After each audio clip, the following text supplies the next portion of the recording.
Hello guys, here with a new video for the channel. I hope you like it, and if you like it, don't forget to leave your powerful like Supreme God level, comment, and subscribe. Now without further ado, get comfortable. Let's begin. At the end of the battle against Broly, and because Goku and Vegeta had to merge, both Saiyans had decided to train with much more enthusiasm, and with much more determination, so both Saiyans had taken different paths.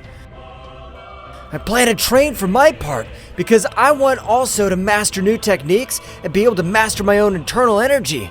But Kakarot, why don't you want to train with Mr. Whis? He'll be able to enable us to master our internal energy with much more ease. No, Vegeta! Whis has taught us the most important thing, but we ourselves have to be able to master all our internal energy. Those are stupid things, Kakarot.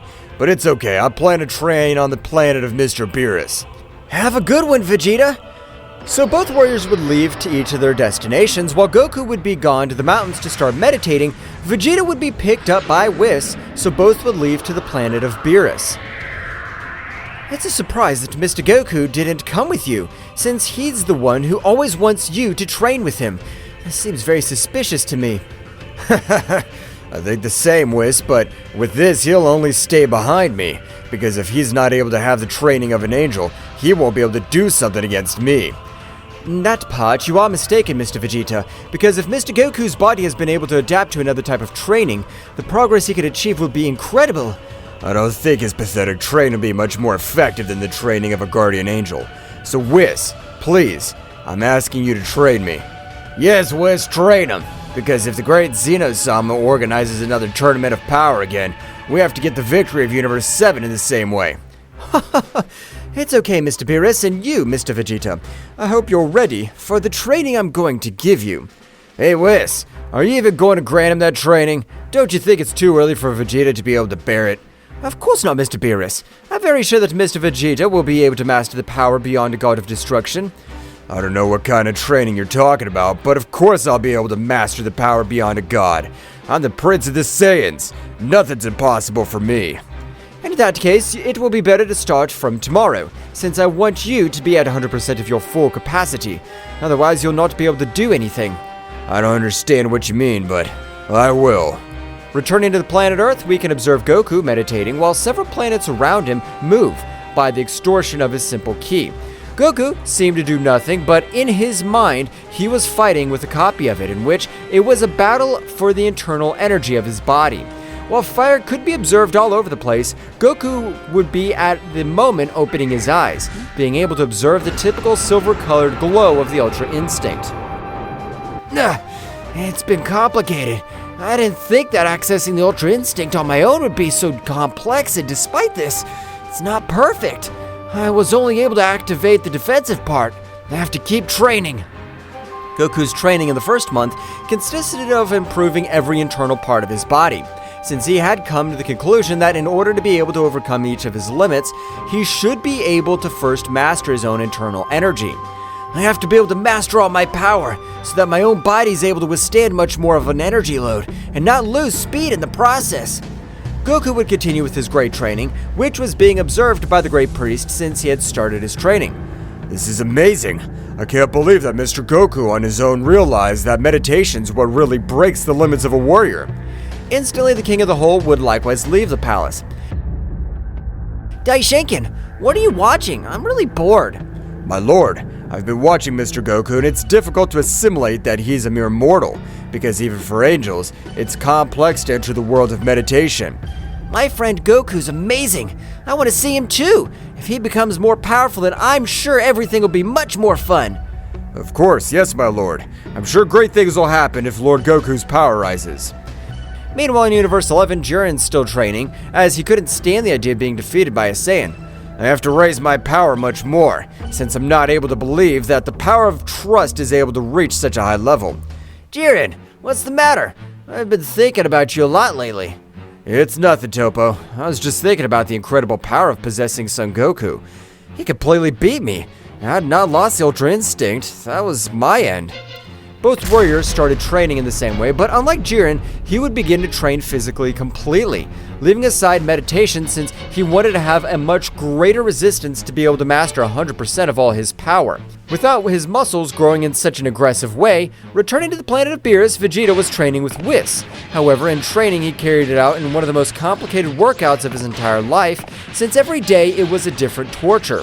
The Prince of the Saiyans was in his base state very badly injured. Whis, I'm not able to move freely. Your punches are too powerful. I didn't think you'd be able to hit me with such power. For the same reason, I informed you that this would be the most difficult training of your entire life, since the resistance you possess has to grow at least threefold to be able to withstand the state beyond a god of destruction. Damn it. I'm not gonna let that stupid workout make fun of me. I'll prove to the useless Kakarot that he's completely wrong. Vegeta, with much more determination, and despite being with serious injuries, he was able to access the Super Saiyan, and with it on this occasion, he would begin to throw hundreds of blows at Whis, being in vain. But his body began to assimilate every pain and his energy veins enlarged, being able to transport much more power. That's enough for today, Mr. Vegeta. Go and rest, because in the same way, rest influences in a surprising way for the development of energy. For his part, Goku had not tasted a bite. In about 2 weeks he'd been meditating, he could be seen very concentrated. But the moment he opened his eyes, a great light would rise all over the planet Earth. Even the pressure was perceived by the deities of Universe 7. Hey, Whis, is that the power of Son Goku or am I wrong? It's amazing. I don't know what kind of training Mr. Goku's doing, but he's able to master the Ultra Instinct. That's right, Goku was able to access the Ultra Instinct 100%, but while walking, the ground would fall very badly injured. I'm in pain. I don't know how the hell I'm able to stay in the Ultra Instinct more than 10 minutes in the Tournament of Power. If now only by accessing that state, I feel that my whole body's destroyed. Goku would eat one of the seeds to fully recover, so with much more determination, this time he would stand up. It's time to start training my physique, because if I've been able to access the Ultra Instinct, that means I need much more resistance in my body to withstand it. Goku would start flying all over the universe. That's right, what Goku was really looking for were battles with very powerful warriors, because this time he needed a battle partner. So he would remember Broly arriving in a few minutes to his planet. Hey Broly, how have you been? Are you ready to able to master the status of legendary Super Saiyan? How long without seeing you, Son Goku? And answering your question, I've been training, but I don't master it 100%. Why the question? I want to have a fight with you, to see this time which of the two of us is more powerful. What do you think? I don't think it's a good idea since the last time they had to merge to be able to stop me, and you alone weren't able to do anything against me. Broly, on this occasion, if you get out of control, this completely sure that only with me is more than enough to make you come too. Are you implying that you have much more power than me, the mighty legendary Saiyan? Don't forget that my power is unlimited.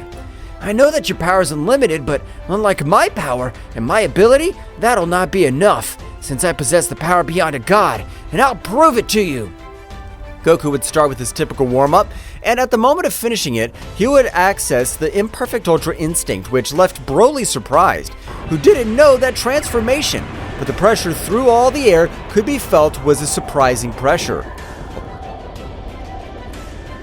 Apparently I've not been the one only who has been training, but I want to see if you're able to cope with my legendary status.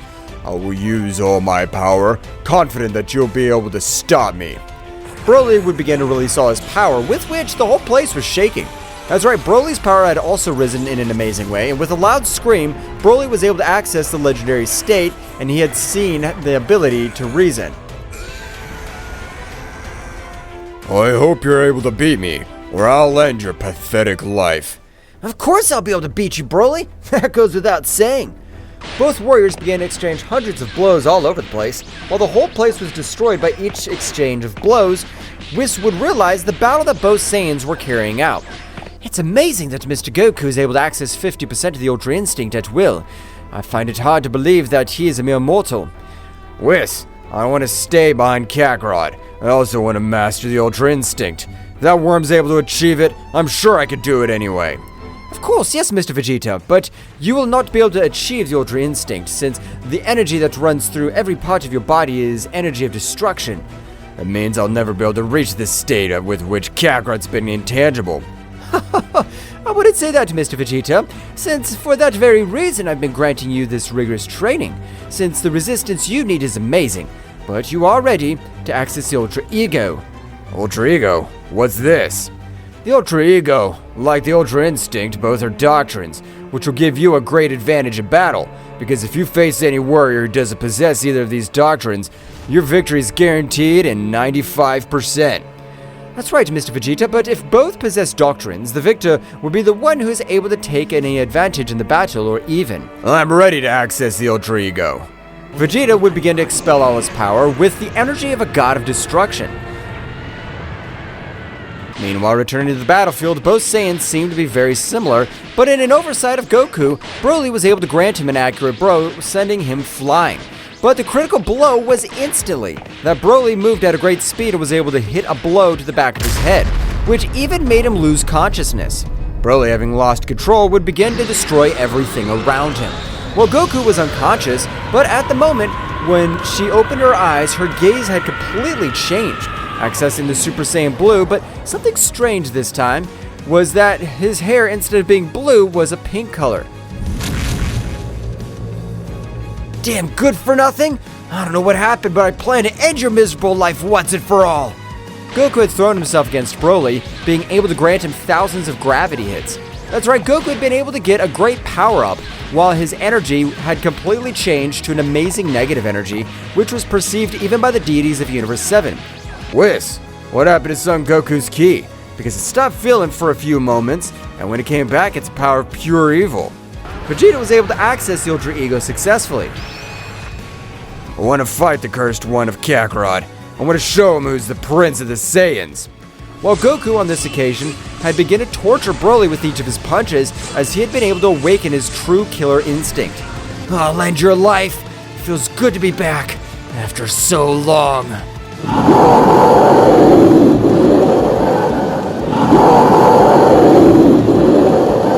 Goku's power had skyrocketed in an amazing way. While the color of his hair had turned instantly into pink color, that power was even felt up to the power of the Destroyer God. But instantly, Vegeta's incredible power had also been released to the maximum. That's right, the powerful Saiyan Prince was able to dominate the Ultra Ego to 57% of its full capacity due to the rigorous training he had received. This power is incredible, but Whis, maybe the incredible evil power that's perceived is from the Kakarot insect. Apparently, so is Mr. Vegeta, because for a few moments the power of Mr. Goku has disappeared completely, but when he had appeared again, his essence was completely dark and negative. Something must have happened. It will be better to go and investigate what happened so that nothing happens that we can regret. Everyone would start going to where Goku's power was felt, because his power was so great that this time it even overshadowed the power of Broly, the legendary Saiyan.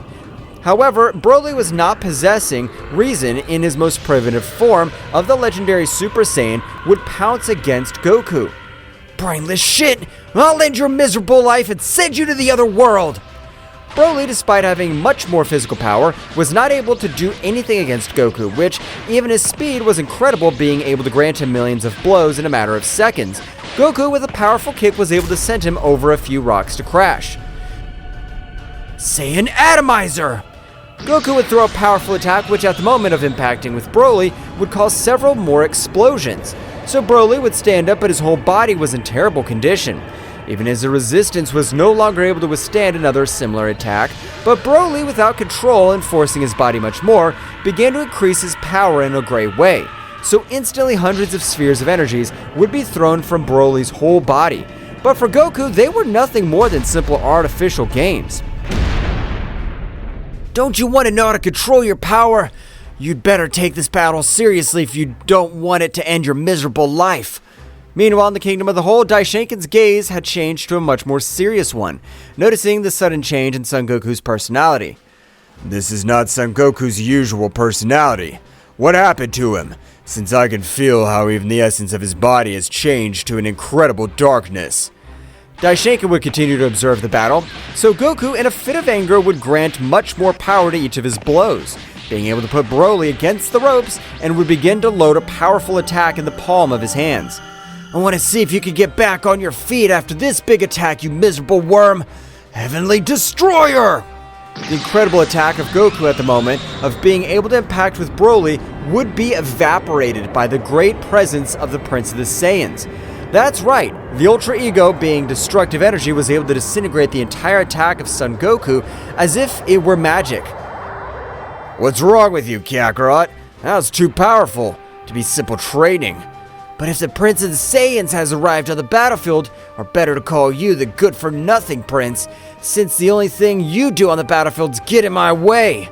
The words of Goku were able to hurt Vegeta's pride, so the Prince, without compassion, would begin to exchange blows with Goku. However, on this occasion, Goku's body looked very badly injured.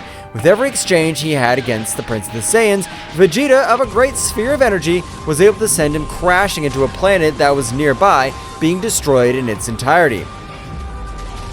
I know that blow was not able to end your life, so stand up and come fight with me. I'll make you respect the prince of your race. Goku, as his was a human rocket, at an incredible speed was able to hit Vegeta in the chest, which due to his power would fall to a large part of the planet, forming a great chaos by that powerful impact. Whis, that's not really Goku, because every chance he gets, he tries to end Vegeta's life, and it's very different from what Goku would do. Don't be confused with my damn prince. If you don't want me to end your life, it's your problem. But I will use all my power to end your pathetic life. Vegeta would stand up with some injured beads, but they were only superficial, since thanks to training his physique, his resistance was much higher than Son Goku's resistance. That blow has been somewhat effective, but if you want to be able to manage to hurt me, you'll have to possess much more power, because otherwise I'll end your miserable life. Ha ha ha! That's what I wanted to hear, Prince Good for Nothing. Goku would pounce against Vegeta, while Vegeta likewise, both Saiyans on this occasion seemed to have a very even battle, while Whis was able to observe Broly out of combat on the verge of death. It would be better to cure Mr. Broly, since apparently he was fighting against Mr. Goku, and he could give us important information about what happened to him. Whis, with his help from his staff, he was able to give all the energies to Broly, but without effectiveness of being able to wake up, because the power that Goku had used in each of his blows had left him very badly injured in his internal system. Apparently, he'll have to rest for the next 24 hours, so he'll have to be able to wake up. The battle of both Saiyans on this occasion was even being observed by the great Zeno-sama, who with a very cold gaze would contact with God Beerus. Beerus, I hope you're able to hear me. I don't know what's happened to my friend Goku, but if he doesn't react, I want you to end his life as he's a big threat. Whatever you say, great Zeno-sama. Mr. Beerus, it is best, since you know that Son Goku can be a prodigy, and that his heart has been filled with evil. It can bring great consequences. Damn, I don't want to end Son Goku's life. It'd be better to try to get him back to normal. If necessary, use your power so that you'll be able to wake Broly. Whis would start to make a little of his energy flow throughout Broly's body, so after a few minutes, Broly was able to wake up, finding himself a little confused.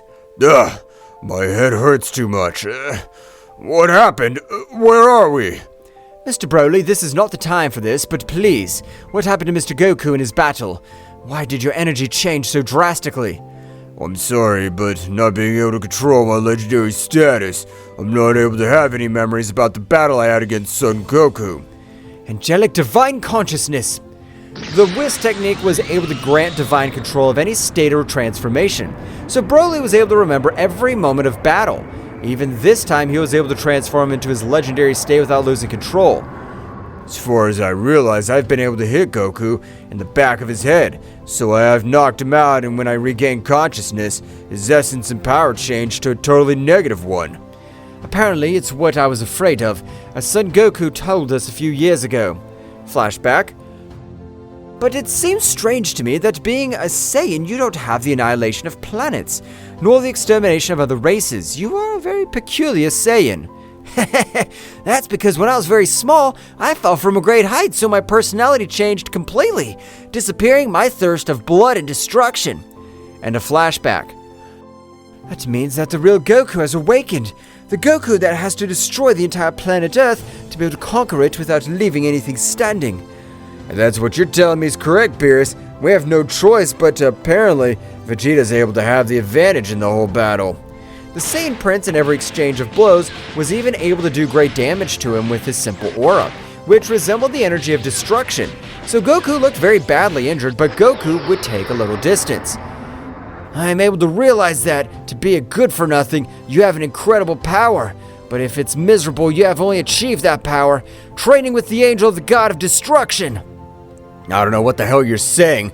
If I'm giving you a beating and you're not able to do anything against me. I haven't used all my power. I just wanted to test the power of this Super Saiyan Rose that I've been able to obtain. But now I'll show you the power that you could never aspire to.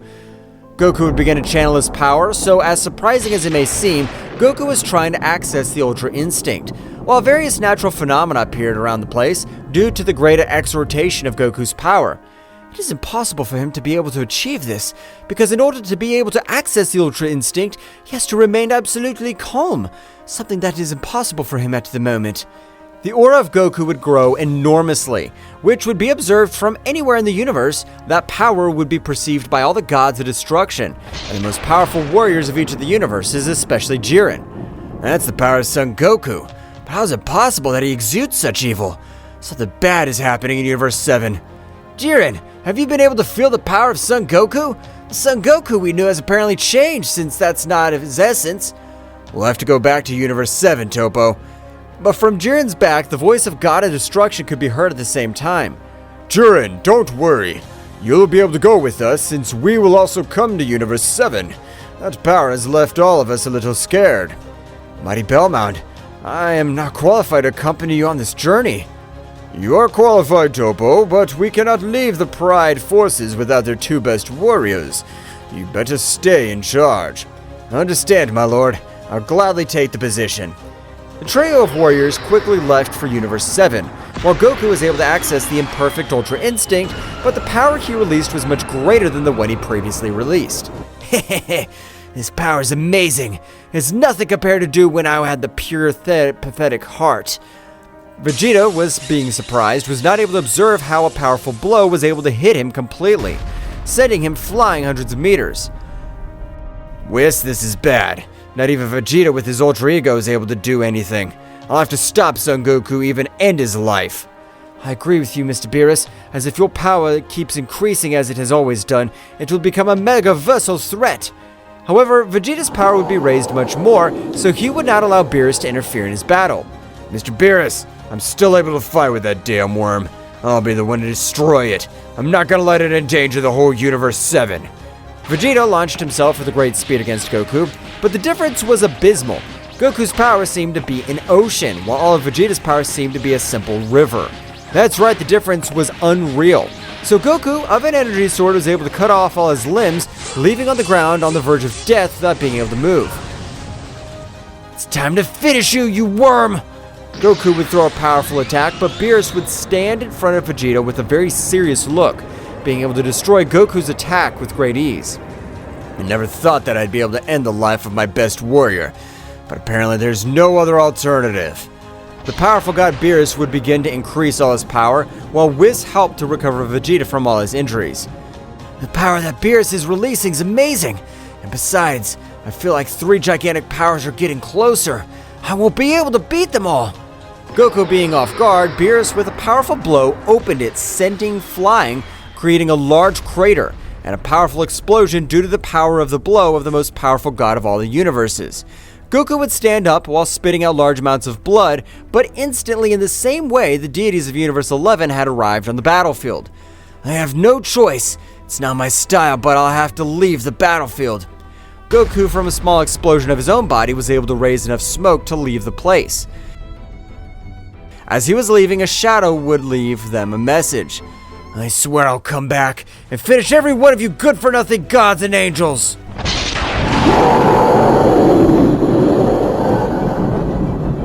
Goku had been able to disappear with great precision just at the exact moment in which the god of destruction Beerus had thrown one of his most powerful attacks. But Whis, along with his sister Margarita, were very surprised because the technique he had used of teleportation was a very advanced technique, which only the angels were able to use. Hey Whis, I understand that he is your best warrior and your #1 disciple, but it is forbidden to teach such techniques to mortals since things can happen as they are. I understand your point of view, Sister Mia, but unfortunately, I was not the one who taught it to him. In fact, Mr. Goku trained on his own, but in this battle it was when his essence completely changed. A huge pressure would fall all over the place, while Jiren was approaching towards Whis. I don't know what happened to Son Goku, but I'll be able to stop him, since I can't allow such a powerful and evil warrior to roam the universes. It's a pity that Son Goku's head has already been requested by the king of all, Zeno-sama. So even if we wanted to help him, it's impossible for us. But we must do something, and fast, because if what Whis is telling me is correct, that Saiyan's capable of being done with techniques from us, the angels. Meanwhile, in an inhospitable planet on the 12 universes, Goku, as if it were a meteorite, would fall to the planet, causing great destruction all over the place, while large amounts of blood were scattered all over the place. That hurt me too much. That damn dwarf really asked for my head, but that'll be impossible for him since I possess the power beyond gods. Goku, from his suit, would take out one of the seeds to be able to fully recover, being able to even get a powerful Zenkai, because the wounds that Beerus had granted him were very severe. This power is amazing, but apparently I'll have to increase my power much more, so I don't have to run away again. But if two gods face me at the same time. But from the planet, as if it were a lightning bolt, a powerful warrior was able to hit Goku all over his face. Despite having his guard up, it was impossible for him to cover up from the powerful blow he had received from his blind spot. Who the hell's there? You better show your face if you don't want to die. But how is it possible that there's anyone on this planet if I examine it completely? Have you forgotten about your biggest rival yet, you fucking monkey? But I am able to notice how your power has drastically changed. Even this time, your level of evil is almost on par with my level. But if you're Frieza, how's it possible that you've been able to travel between universes? Or did you steal the transport bucket from some god? Ho ho ho ho! You are completely confused, Saiyan. If you're able to travel between universe, why wouldn't I be able to do it? You don't think you underestimate yourself anymore. You are nothing compared to the power I have gained in recent years. These are bad, Frieza, since you don't know the power that I have achieved. Even if you've increased your power, that won't be enough to face me. But to Goku's surprise, Frieza, with a quick movement, was able to hold Goku with an overwhelming force, while with his tail gave hundreds of blows all over the body to Son Goku, who despite using all his physical strength wasn't able to free himself from the powerful grip of the evil Emperor Frieza. Ho ho ho! I thought you had much more power. Aren't you able to free yourself from this simple grip? It means that you'll not be worthy to obtain my new transformation. Frieza with a big kick had sent him flying to a few rocks, forming a big collision. By the power of Frieza, although at first glance it looked more like a kick, the power used could resemble a destructive power capable of ending more than 50% of a universe. So Goku, despite having incredible physical resistance, it was impossible for him to resist that attack. Damn! How are you able to get all that power? I remember that in the Tournament of Power, you were nothing but simple trash next to me. Like you, I've undergone a rigorous training, because being a prodigy, I know that my power is capable of surpassing that of all the gods, that damn dwarf who calls himself the king of all. Apparently with you, I'll have to use all my power. The power of the real Kakarot. The power that by law belonged to me, but the useless one of Goku took from me. Goku would return to his base state, however the heat that his body released was incredible, since his whole body was accessing the Ultra Instinct, while Kakarot raised all his power, the same would be said the same. I will have to access the perfect Ultra Instinct, since apparently this power of this bastard is raised in a great way. I won't be able to cope with the imperfect Ultra Instinct. From a great light in the sky, it was possible to observe Goku, who had accessed the Ultra Instinct, showing his peculiar silver hair with which he imposed respect before any warrior. But this was not the case for Frieza. Ho ho ho! I was waiting for you to use that power, because from what I understand, it's the power beyond a god. I want to show you that I'm capable of overcoming that mystical power. It's a pity that it's impossible for you, because no matter how much you train, you won't be able to overcome my reflexes. Goku had transformed into a Flash due to his speed, but when he hit Frieza, he was amazed to realize how evil Emperor, with a simple movement of his head, was able to dodge the powerful blows of Goku. So Goku would start throwing millions of blows against Frieza, but this wasn't enough, since the power that Frieza on this occasion even surpassed the power of Beerus. If that's all your power, you've decepted me, since I thought you had much more power. But it's a pity that your power's so low. What are you saying? If you haven't been able to give me any hits either. But Goku's mouth would be closed with a great blow, which had sent him to the base of the planet. Meanwhile, the deities of Universe 11 and 7 had headed to the kingdom of the great Zeno-sama to inform the whole situation being received by Daishinkan. What's happened? Was Mr. Goku's very bad, since his power has no limit being a Saiyan, and his heart will be corrupted. He'll have a beastly power increase. But what can we do? Or do we have to end Kakarot's life? Goku's my best friend, but I can't let the 12 universes fall into chaos for one warrior. Even if it hurts, I have to finish my best friend Goku. As you yourselves have heard, you have precise orders to end the life of Mr. Goku before we, the High Commands, take action in the matter. Father, excuse the question, but if you, the action in the matter, what measures will you take to end Mr. Goku? We plan to make a single attack, with which it'll be enough to end the life of Mr. Goku, even if we have to end that universe completely. Daishinkan-sama, is he perhaps implying to me that with the attack that eliminated Son Goku, it'll be directed to an entire universe? Unfortunately, that's how it is, Beerus, because if Son Goku's able to use the Angel's teleportation, we'll have no alternative but to seal a universe and end that entire universe completely. That'll be the best alternative if none of the gods is able to beat Son Goku, because if he becomes stronger, I'm sure he will even become a problem for us. It's decided. I want you to end Son Goku's life as fast as possible. You have 72 hours from now, Daishinkan. I want you to inform all the gods. As you order, great Zeno-sama. Daishinkan would transmit the information to each of the gods, so everyone mobilized in search of Son Goku. Meanwhile, returning to the battlefield, we could observe a Goku in the Ultra Instinct very badly injured, while Frieza only had a few scratches that didn't represent anything serious. Being my first opponent, you'll have the joy of observing my new transformation. New transformation? I thought it was a simple hoax, but apparently Frieza's powers increased in an amazing way. Frieza would begin to expel a large part of all his power, which was able to leave Son Goku surprised, even while a powerful pressure fell on his entire body, which tried to completely bend him. Damn it! I'm not going to get down on my knees to this bastard. This pressure won't be able to bend me. Goku, with his great strength, was able to release his pressure. However, it was a matter of seconds for Frieza's pressure to destroy Goku's pressure completely, while from a huge explosion all over the place, Frieza could be seen in his new transformation. I present to you my new transformation, which I have named Black Frieza. I will show you a little of the power of my attacks in this transformation. Frieza would throw millions of rays towards Goku's body, which, despite possessing the Ultra Instinct, was able to dodge a few, while all the others were able to destroy each of his limbs. So Goku, being very badly injured, would fall to the ground, returning to his base state. Damn, I didn't imagine this result. This bastard's power has been elevated in a way that I'm not even able to assimilate it. But the whole universe, the power of Frieza would be perceived, so the god Kaitla of Universe 4 would quickly fly to one of his planets, starting to laugh at upon arrival because he was able to observe Son Goku in these deplorable conditions. This will be much easier than expected, since apparently I'll be able to finish this damn Saiyan without any effort. Kaitla, carrying a powerful attack in the palm of his hand, he brought down with a single blow.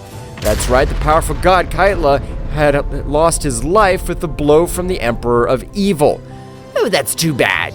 I wanted to have some fun, but I'm still not able to master my strength in this transformation. Frieza would observe Goku, and by stretching out one of his hands, he was able to transmit some of his energy to him so that he would be able to fully recover. Why have you helped me? Are we not enemies?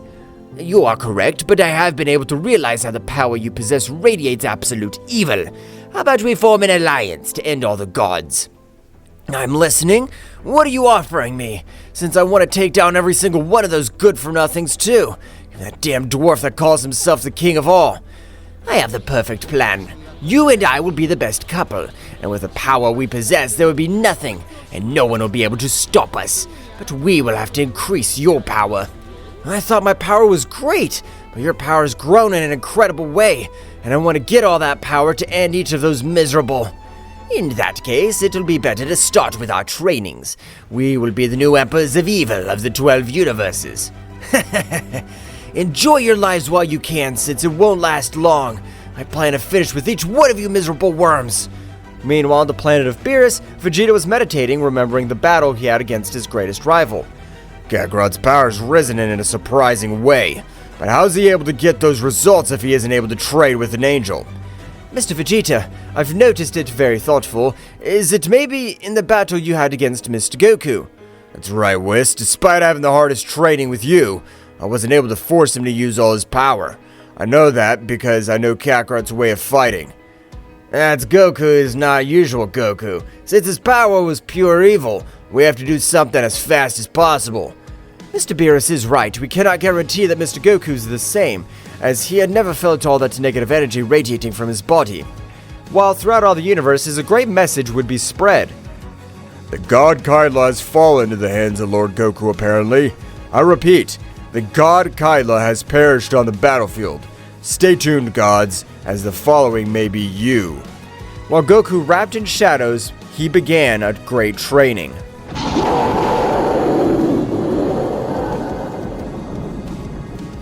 The news about the death of the god Kaila had left the whole divine world very surprised, since the gods possessed a similar power among all, with the exception of the first three gods, which their powers were much superior to the others, being able to face all the gods and defeat them very heartily. The power that Son Goku's been able to obtain is a power that we cannot take lightly, because if he has been able to finish with one of the gods, that means that he has the power to finish with most of the gods. Hey, Whis, this is bad. Son Goku's power these days rise in an incredible way to be able to beat the Mario of Kaila. That's right, Mr. Beerus, but we're not able to feel your power, so we're sure that in Universe 7 you are not. Damn insect. I didn't think you'd be able to end the life of the god of destruction. Apparently you really want to die. Meanwhile, on the planet of Universe 4, Frieza, together with Goku, had been able to carry out the riskiest training of his entire life, since on this occasion, Frieza's attacks were with the intention of ending Goku's life. That's right, Goku at the end of each of his workouts was on the verge of death. Every time I finish a day of training, I end up in these miserable conditions. But I'm sure I'll be able to overcome all my limits. Thus, about 2 months had passed in which no god or angel was able to find out the whereabouts of Son Goku, so Daishinkan had decided to take his hands on the matter. There's no remedy. I'll have to finish with the whole universe where Son Goku is, because if this continues like this, I'm sure that his power will break every one of his limiters. Daishinkan, concentrating, would try to look for the power of Goku for all the 12 universes, but was surprised not being able to feel any essence from Goku. That's right, the power of Goku seemed to have disappeared from all the 12 universes. This is amazing. The level of stealth he's been able to develop is amazing, since even I, a priest, is not able to feel his power. Meanwhile, in all this time, Goku hadn't been able to raise his power much more, because every time he increased his power, his muscles grew exceptionally, which made him very slow, and despite possessing all that great power, he was easy prey, since speed on the battlefield was essential to be able to finish off his warriors, and likewise, be able to flee when he deserved it. Damn, I don't understand why my power stopped growing like it normally did. What's happening to my body? I thought the Saiyans had no limits. In that case, I regret to inform you that you're no longer useful to me at all, because I thought that if you increased your power level much more, you'd be able to help me raise my power, but you have remained at the same level for the last 2 months. Damn it, even though I know I'm not matched for you, I'm not gonna let you end my life so easily. I'm not gonna go to the other world by myself. You'll have to come with me. Goku would increase his power to the maximum, with which he was able to have a balance between speed and power. But compared to Frieza's incredible power, this wasn't enough, since the Emperor with his simple tail was able to protect himself from all the blows he received from Son Goku. And with a great blow, he's able to send him flying to another planet, completely destroying him. While Goku's interior was in terrible conditions when receiving only one of Frieza's blows, Goku, without giving up, he would get back on his feet. But with every exchange of blows, it was the same result. Goku would be sent to a few rocks on which he vomited too much blood due to internal damage. Damn! Why am I not able to raise all my power? Damn it! Frieza began to approach Goku, while in the palm of his hand he carried a power with which he was able to completely annihilate the Saiyan. If you raised your power much more, we would have been able to annihilate the best team of all the universes. But since your power's so low, you're no use to me here. So die! Frieza would throw that beastly attack, which would begin to tear Goku apart. But as if it were a catalyst, Goku would take all the anger and frustration to be able to exceed all his limits. That's right, Goku was able to disintegrate all Frieza's power, which would leave him very surprised, because he had channeled a large amount of his power to be able to end Son Goku's life. But his amazement would grow much more when he realized how Goku's power began to rise in an amazing way, and unlike other previous times, this time his muscles weren't growing.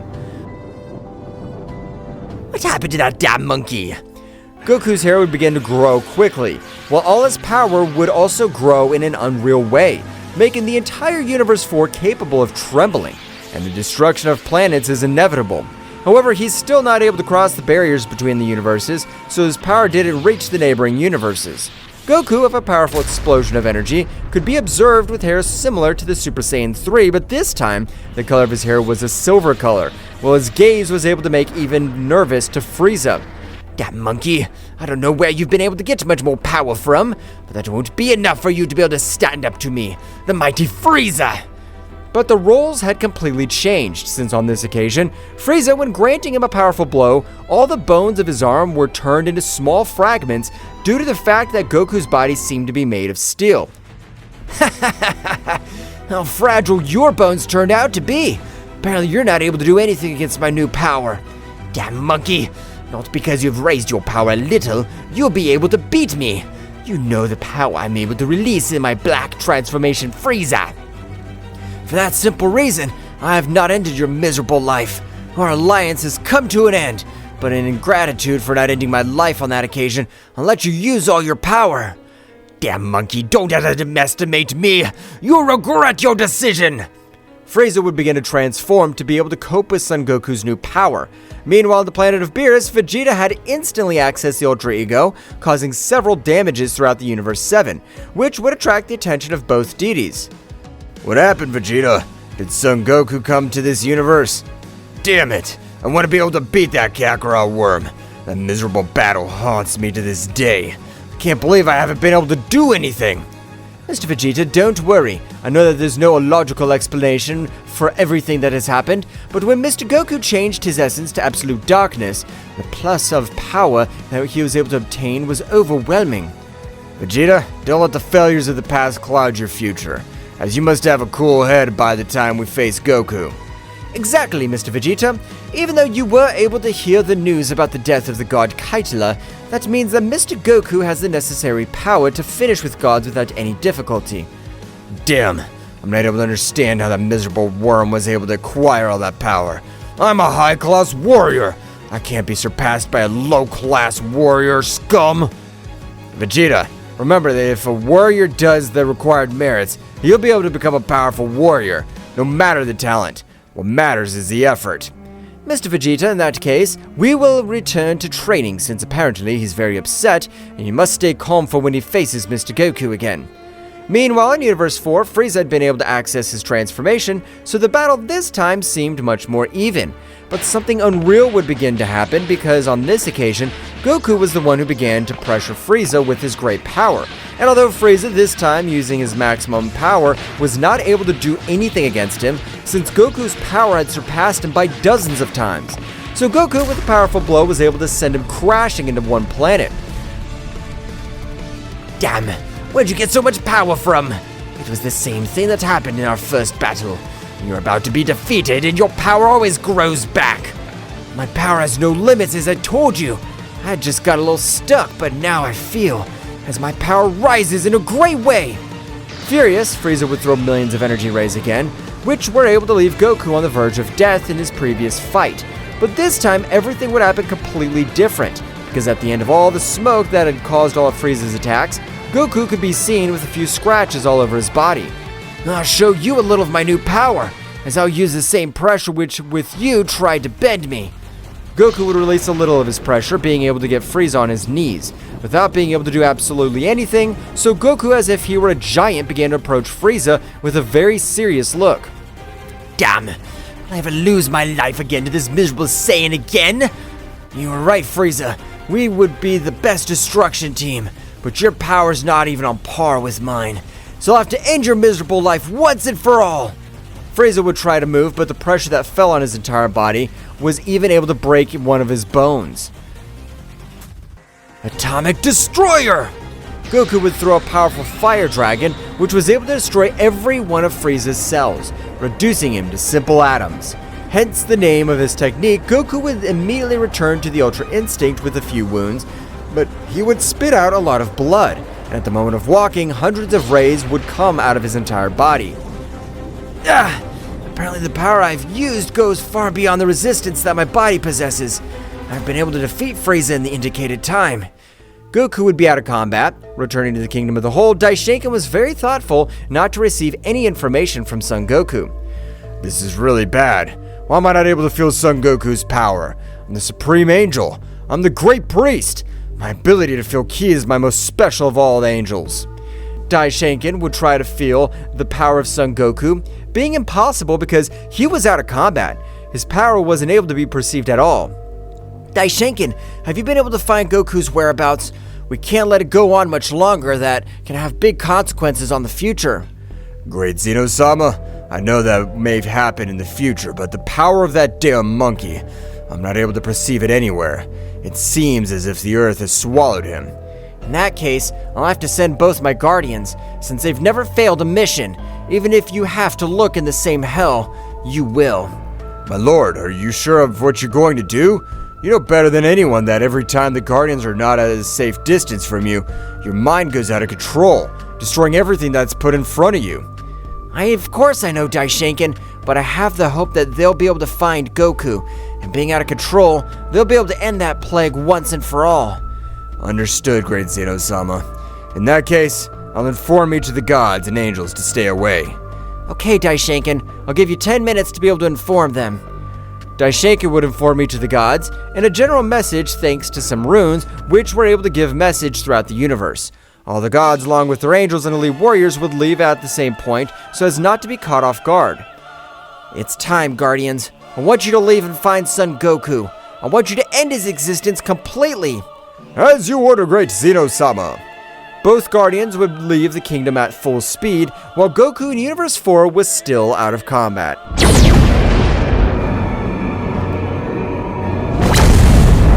Both Guardians were heading towards Universe 4, since it was the place in which the god of that universe had lost his life. So both would arrive beginning to emanate a strange energy to be able to make resonance with all the beings of that universe. However, Goku, being in terrible condition, wasn't able to transmit the energy necessary for the Guardians to be able to perceive it. Apparently, this cursed one ended the life of this god, and has left for another universe, since all the powers that are perceived are insignificant. That's right, brother. Since a warrior with enough power has taken down a god, he can't hide his essence completely.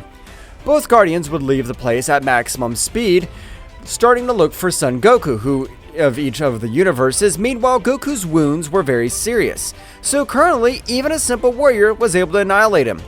I can't believe my body has suffered all this damage. I have to do something. Goku would try to meditate, but it was impossible for him, as blood was spreading all over the place, leaving Goku more injured, so he would fall to the ground. Apparently I'll have to recover simply with time, since I can't do anything else to heal my wounds. But all over the place, a large portal had opened. Goku, trying to observe who it was, he was only able to see as someone was approaching, being knocked out of combat. Apparently the Saiyan will be my new killing machine, since the power and physical he possesses is amazing. He may even be something more. That goddess was saying this to herself while observing the muscular body of that Saiyan. The goddess would take Goku so he would enter the portal, disappearing both completely instantly. They arrived at a planet similar to the planet of the god Beerus. So that goddess was able to with a great ability, been able to help Son Goku's wounds be restored.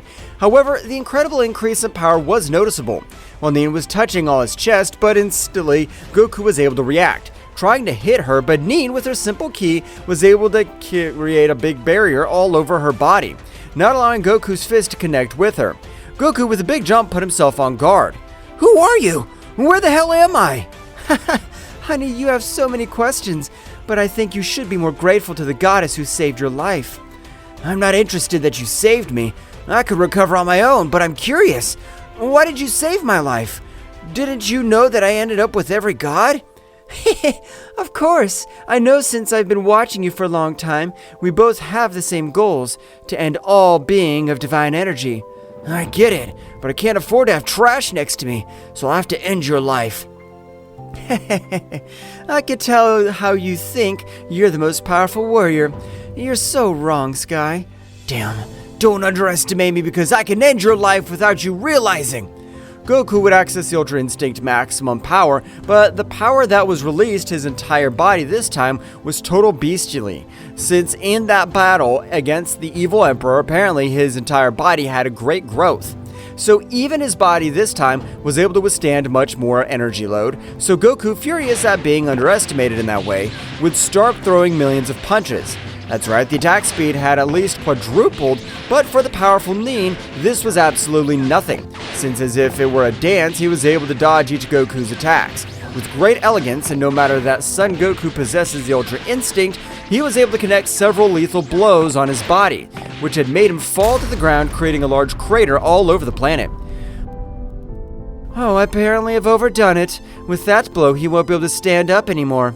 But from the whole crater, a great celestial light could be observed as it grew in the sky, and at the moment, hundreds of catastrophes were created all over the place. Since Goku was taking his body to the limit once again, meanwhile both Guardians would return to the Kingdom of the Whole. My lord, we're sorry, but we're not able to find the whereabouts of Son Goku. This is strange, since even the Guardians possess the ability to sense ki much greater than mine. Where have you gone to, Son Goku? I want you to be aware, because if you can't feel his ki, it's because he's up to something. I'm sure of that, so I want you to be prepared. As you order, great Zeno-sama, and you promise that we will end Son Goku's life before he ends the life of another god of destruction. Returning to the planet of Beerus, Vegeta was able to dominate the Ultra Ego of 100% of all his power, but despite possessing all that beastly power, he still didn't feel confident in being able to beat Goku in a pair battle, so he would ask for new training to Whis to be able to overcome each of his limits. Mr. Vegeta, the power you possess is amazing. You are almost on par with 100% of Mr. Beerus. If I give you another training right now, I can make your divine flow explode. I don't care, Whis. I plan to take that risk, so I don't plan to let that Kakarot bug get over me. I'm the Prince of the Saiyans. I agree with Vegeta, but Whis, I also want a training which even puts my existence at risk, since we also have to risk. I'm sure Kakarot's insect's training, because even though he looks like an airhead, his methodology was always to become stronger. For part, I agree with you, Mr. Vegeta, because if Mr. Goku regained his Saiyan side, he would be much more tactical, so he will attack when he feels ready of his power. In that case, Whis, we can't waste time. Train us, please. Okay, it will be as you wish, and I hope you will be prepared for this great training that I have. Whis, at the moment, from his staff, he was able to take out two gigantic mountains, which released a pressure that would force Beerus and Vegeta to use all their power.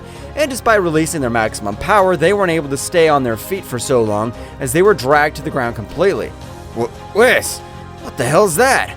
I don't understand you were able to take two gigantic mountains out of your staff. Damn, I can't move. I feel like every one of my bones are turning into simple dust. This will be also the new training place, so that they will be able to adopt much greater resistance, as well as all their reflexes, and be able to increase in an exponential way. You're crazy, Whis. How do you want us to be able to move with that incredible pressure? I think even for you it's complicated. Vegeta was able to stand up even though every one of his bones were breaking, and the internal damage was incredible.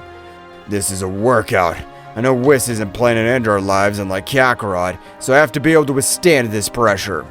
Beerus was surprised by the determination that Vegeta possessed, so without being left behind, he tried to stand up.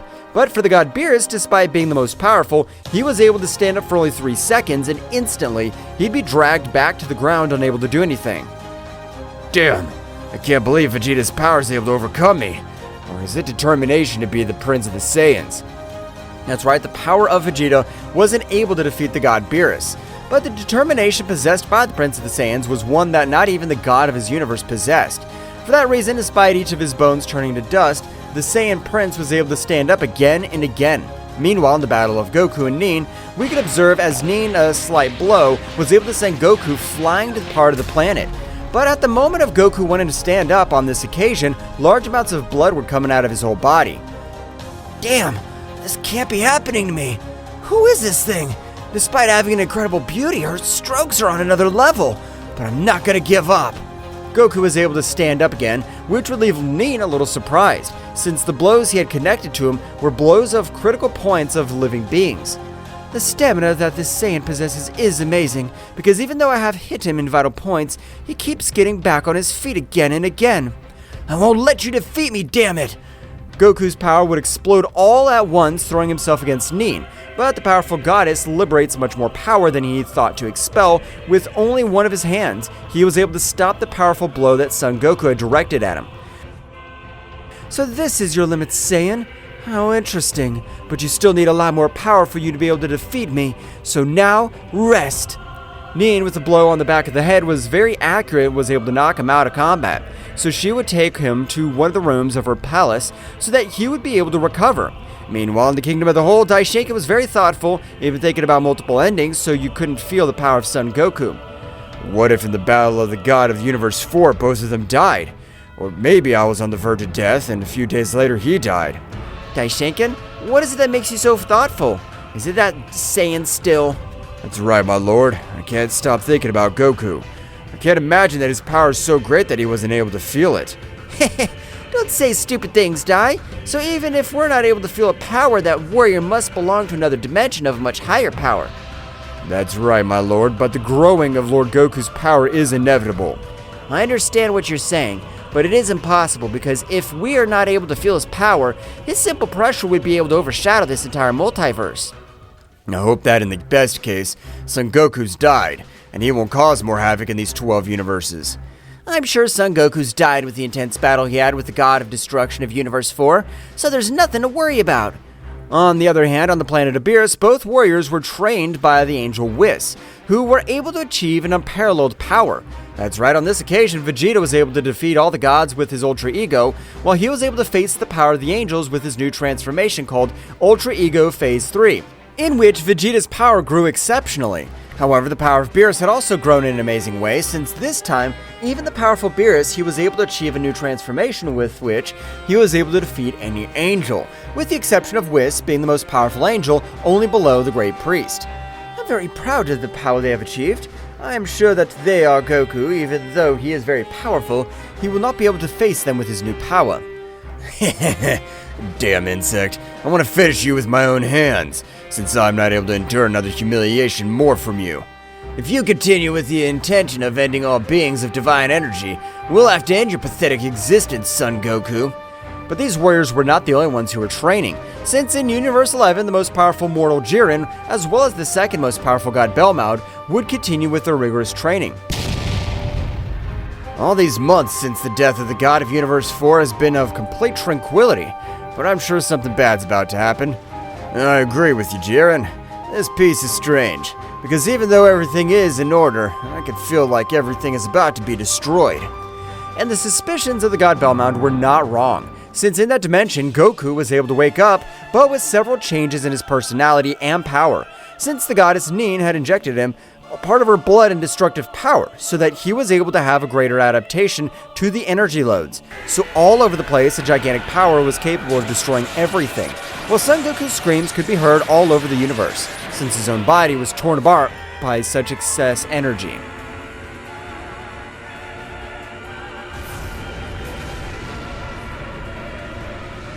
The power of Goku would continue to increase in a great way, But in all this great power would bring great consequences, since all his internal energy system began to be destroyed in the same way. So the goddess Nin, realizing such an event, would begin to leave the place. That stupid guy hasn't been able to stand the power beyond a demon god. He better die for his pathetic weakness. As Nin was leaving, he would hear Kakarot's voice. Damn good for nothing. You better leave or end my life yourself right now, because I promise that if you survive, you'll be the first to die. Honey, your body is disintegrating with your own power. You haven't been able to assimilate the great gift I've given you, so you better die. While Nin was leaving, something made her stop, because all over the place, roars as if it were a beast made her stop. Instantly, she would notice, as the body of that Saiyan, despite having thousands of serious wounds, his body was beginning to transform. That's right, Kakarot had begun to have a transition between his Ozaru form and his Super Saiyan Rose form.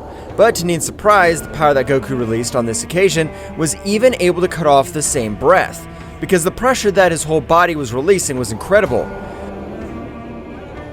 I can't believe it. I have to run away. The power he's releasing is even bigger than my power.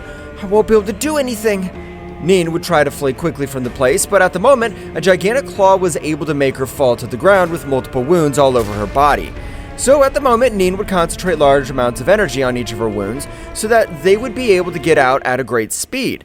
But her terror would increase much more when she realized how that gigantic monkey was returning to normal size. However, the power that emanated was able to end Nin's life with a single blow. No, damn, I have to run. That Saiyan won't forgive the humiliation I've put through. I'll have to get the hell out of here.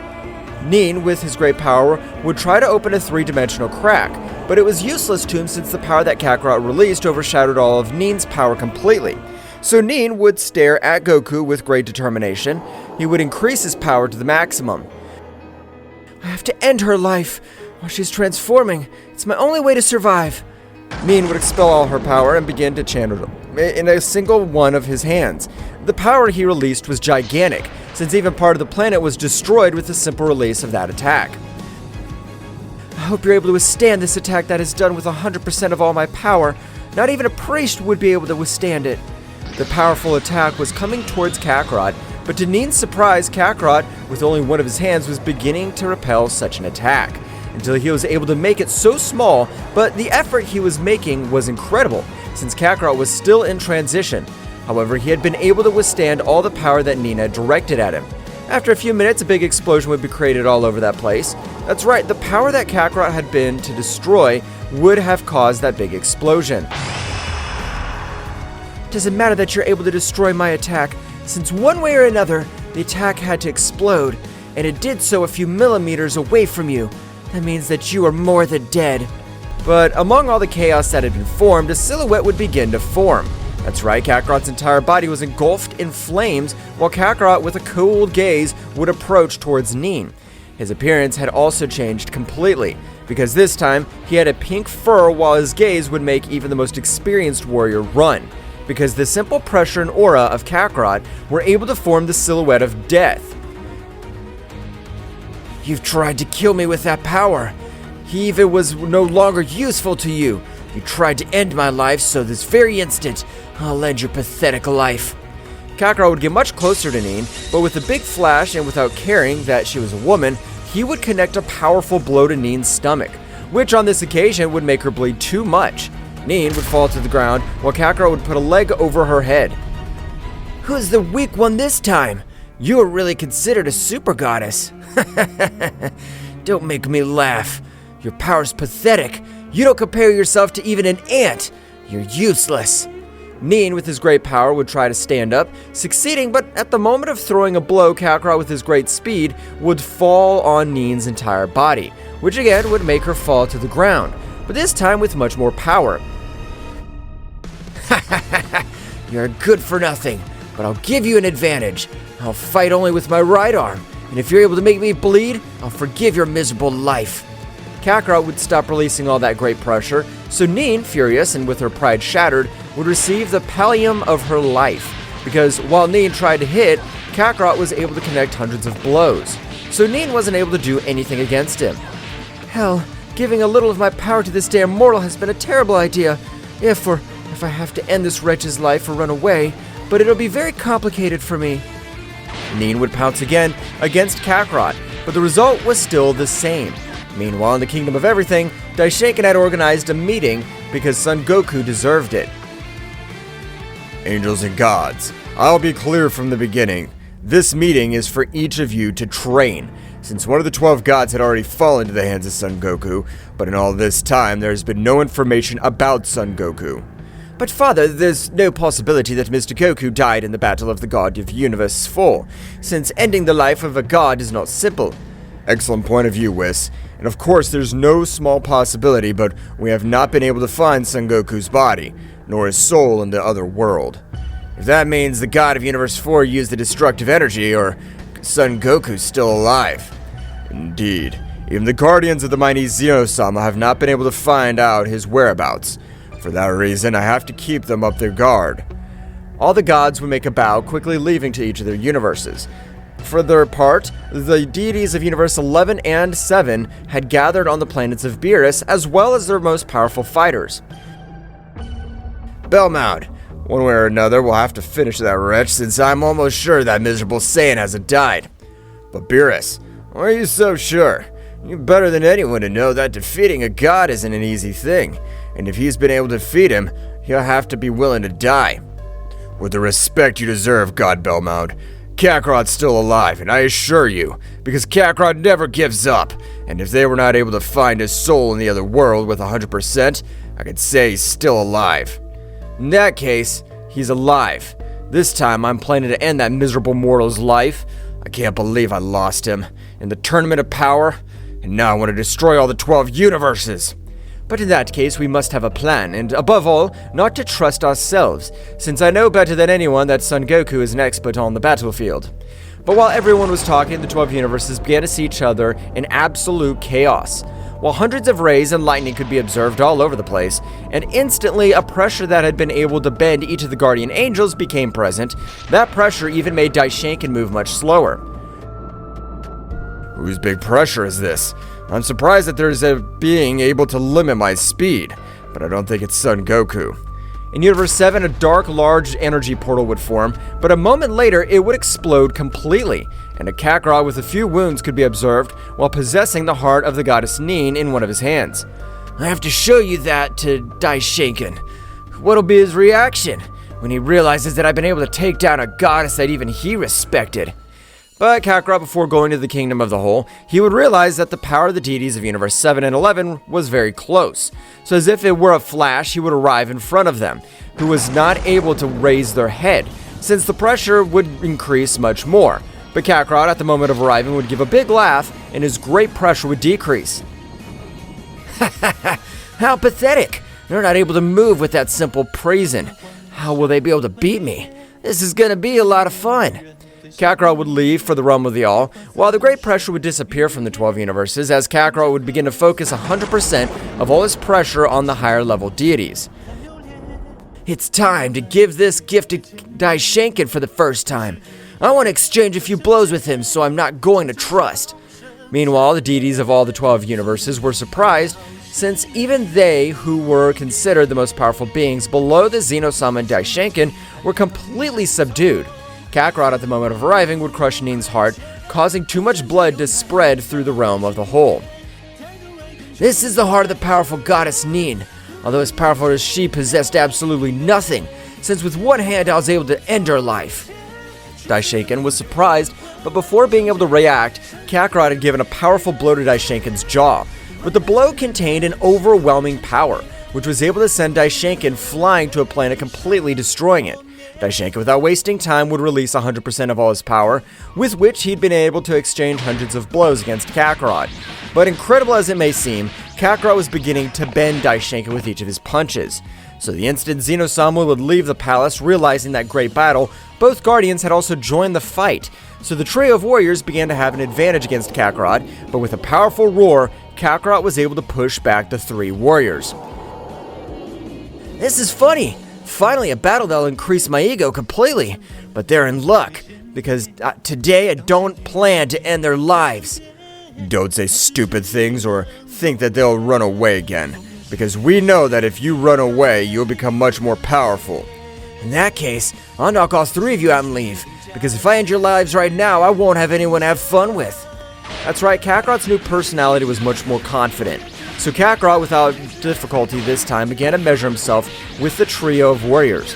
But Zeno-sama was surprised by the style of battle that his friend was able to possess. This can't be. The style of battle he's carrying out, it's a Psychaden style. A style that only the omnipresent gods have been able to adapt to his own body. Kakarot, with a few more blows, was able to knock out each warrior out of combat, making them fall to the ground with incredible power, destroying everything in their path. You're king of all? I hope you're prepared, because the next time I visit this planet, it'll be to wipe out all of you. Kakarot would leave, while in Universe 7, a furious Vegeta would stand up, but would release all his power as he had been humiliated once again by his greatest rival.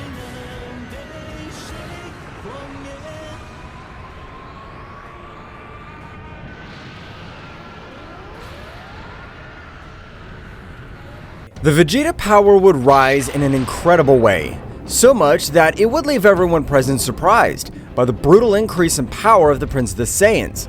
So Beerus would move at a great speed with the intention of putting him out of combat. However, on this occasion, Beerus was not able to put him out of combat because he would shoot out all over space, falling to a planet, forming a great chaos, he even being dragged by a few. I'm so sorry, Mr. Beerus, but I can't control myself.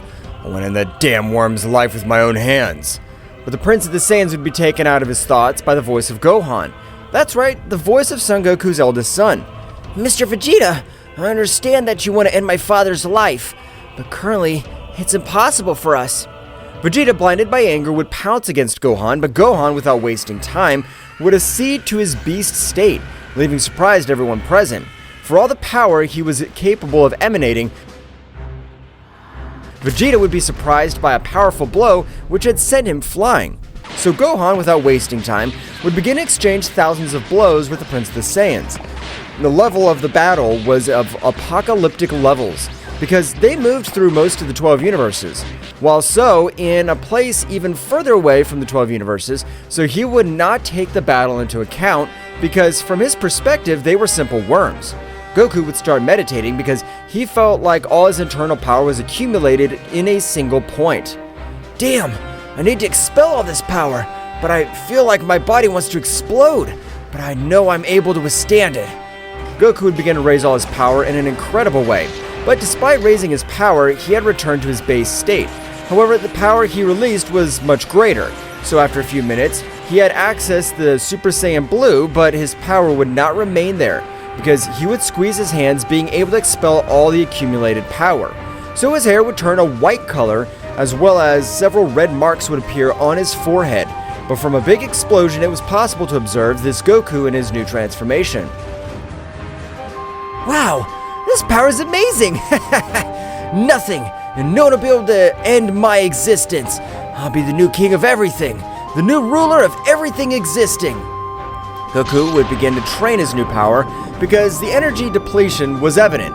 Meanwhile, in the Kingdom of the Whole, Zeno-sama would approach Daishinkan and his guardians, starting to heal each of their wounds, making energy flow in their bodies.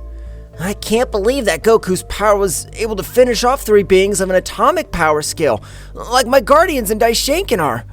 The first to wake up would be Daishinkan, who would open his eyes quickly. What has happened? Where am I? Were we not fighting Mr. Goku? I understand your concerns, Daishinkan, and you're right. They're struggling, but we have to come up with a plan before he comes back, because next time he won't have the same luck. But my lord, how will we be able to do anything against him? The power that Mr. Goku possesses is of another level. We're some ants next to him. I know, but we'll have to beat him with his help. Zeno-sama would point to Goku's friends, especially Gohan and Vegeta, who were fighting in an incredible way. But as surprising as it may seem, Gohan would start to take the advantage against the Prince of the Saiyans. So Gohan's punches would start to do much more damage, unlike Vegeta's punches. Apparently, Gohan's power has increased in an incredible way, so much so that he is able to defeat Mr. Vegeta. Hey, Whis, don't say stupid things, that's impossible.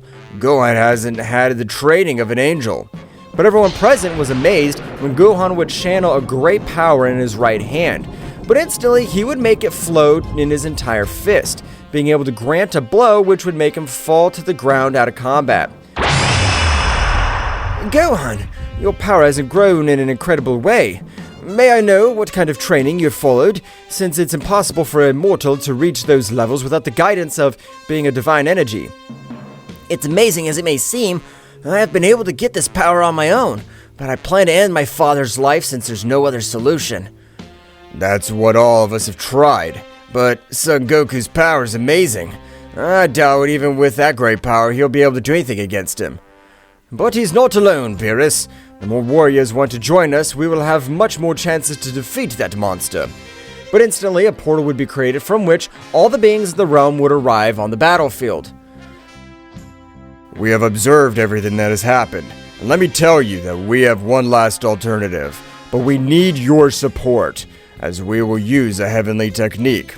Daishoken-sama, I know what my father's like, and I'm sure he'll be willing to give his life, and on this occasion, may you end his life if he is causing suffering.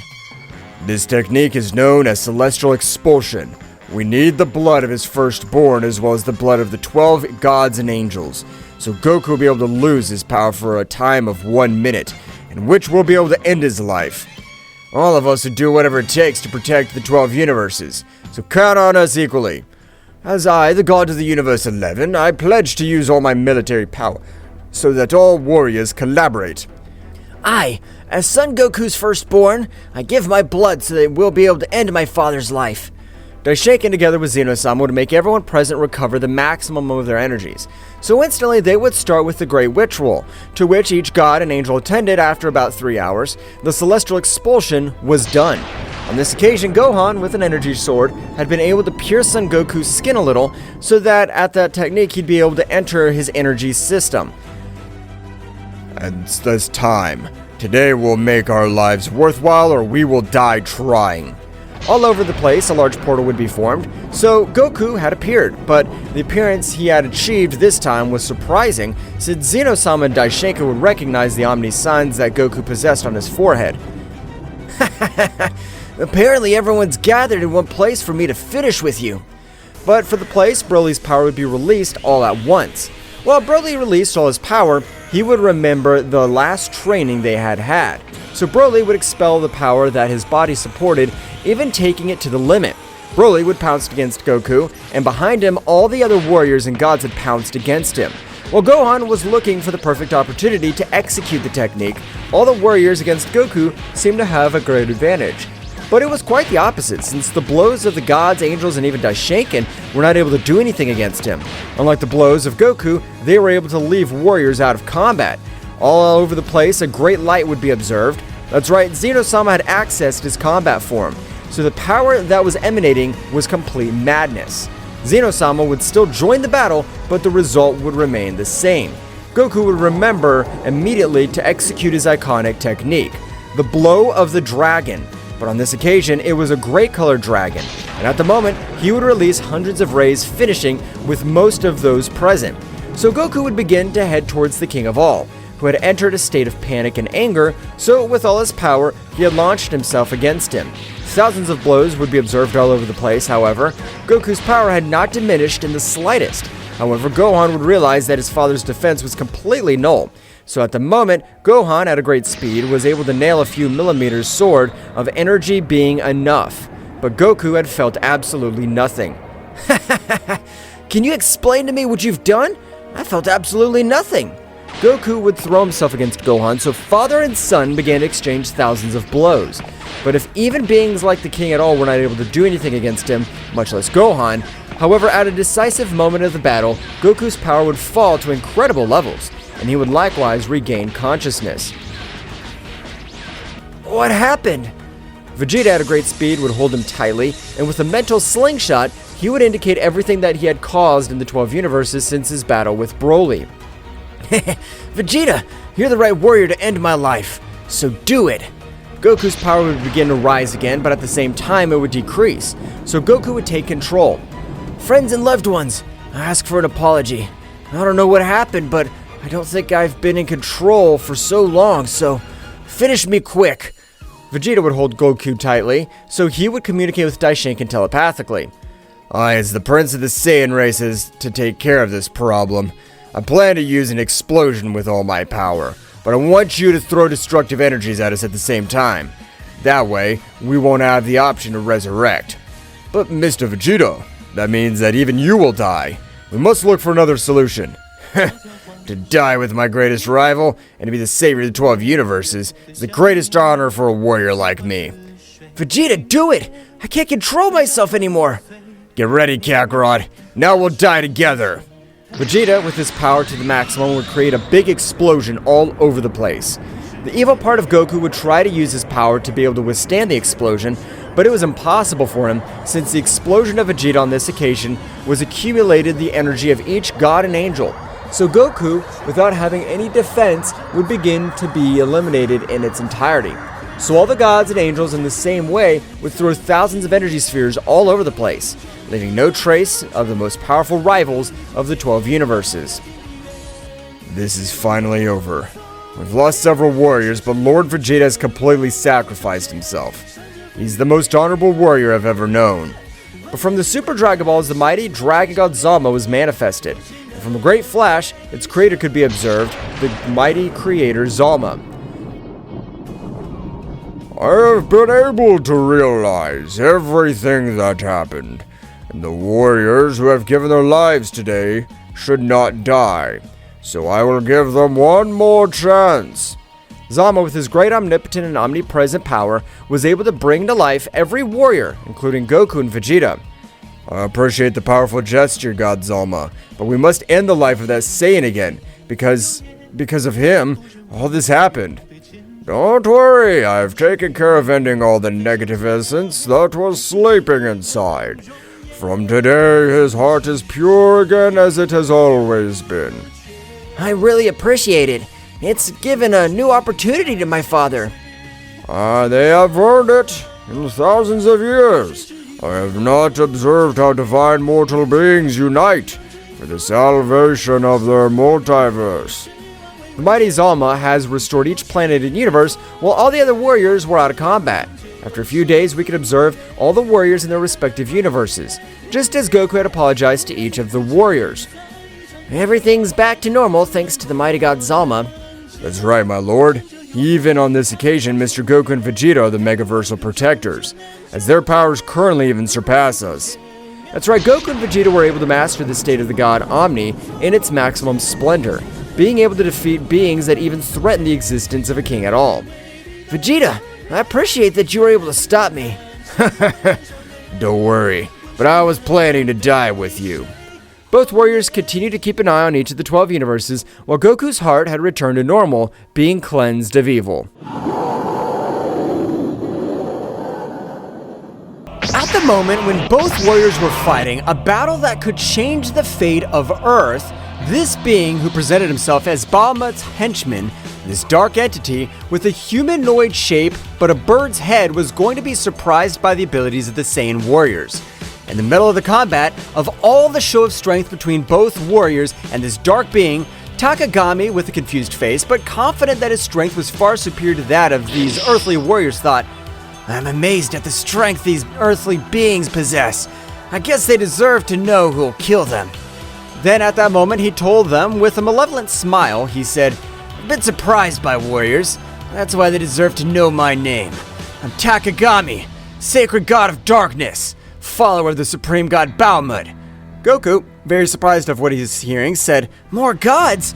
This sounds very dangerous, and it's exciting. Bug, shut up! The life of this planet's at risk, and you get excited about a being that's very powerful. The speed of the combat accelerated as Goku and Vegeta pounced on Takami. The energy in the air became dense, vibrating with the intensity of the impending confrontation. Takami, with his dark aura, stood his ground, disdainfully watching the approaching Saiyans. Do you think you have a chance against the power of darkness? Goku and Vegeta continued their advance, wasting no time in unnecessary words. In the blink of an eye, they were in front of Takami, unleashing a gale of blows. Takami, with surprising agility, dodged many of the attacks, but some managed to land, demonstrating the strength of the Saiyans. Don't underestimate the power of a Saiyan! Come on, God of Darkness. Show us what you can do. Takami responded to the challenge, unleashing his own fury. His speed and combat skills were amazing, deflecting the blows of Goku and Vegeta with subtle movements. The battle turned into a whirlwind of punches, kicks, and ki blasts, lighting up the sky with flashes of light and darkness. They're just insects in front of the power of eternal darkness. Goku in his base state and Vegeta, with their pride as the Saiyan Prince, continued to put pressure on Takami. However, as the battle progressed, Takami began to reveal more of his true power.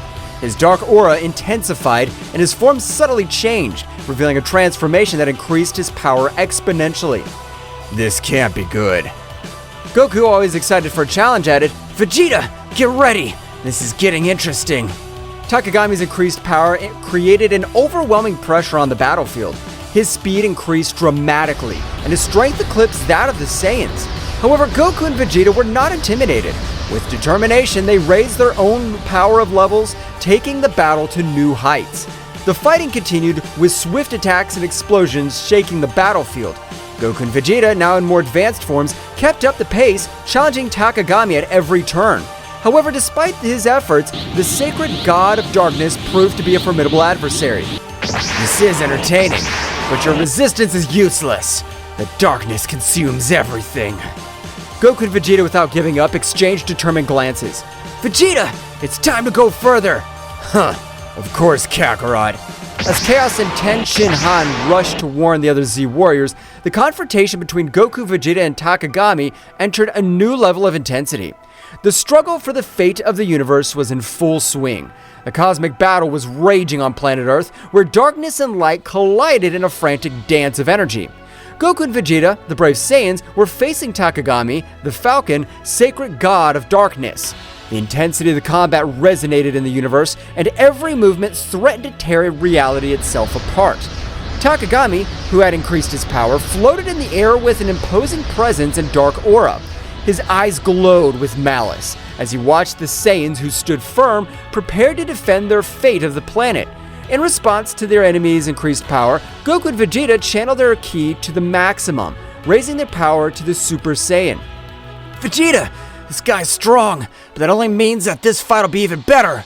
Huh, of course, Kakarot. This is our time to shine. The planet Earth vibrated with the energy released by the three contenders. The distant stars seemed to pale before the magnitude of the conflict. The clouds were dissipated by such a demonstration of power. Takami, with his increased speed, lunged at Goku with a darkness-laden punch. Goku, using his elasticity and quickness, dodged gracefully, leaving a trail of flashes around him by the speed at which Takami was lashing out with his nigh-speed punches. Vegeta, with a burst of ki, stepped between Goku and Takami, blocking an attack that would have been devastating his fellow Saiyan. The shockwave from the collision sent debris in all directions. I expected nothing less from you, sacred god of darkness. Takami defiantly unleashed a series of dark blasts towards Goku and Vegeta. The Saiyans responded with perfect timing, countering each attack with precise strikes and energy waves. The scene looked like a combat symphony, where every movement was choreographed with divine precision. Goku, with a twinkle in his eye, concentrated his energy on his hands. A bluish sphere of energy began to form, growing in size and luminosity.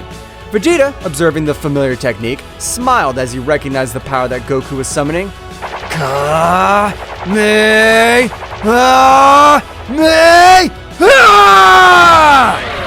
colossal energy wave fired by Goku shot through the sky like lightning, hitting Takami squarely.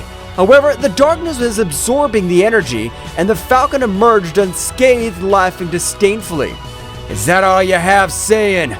While Goku was recovering from the effort of his attack, Vegeta launched himself at Takami with supersonic speed.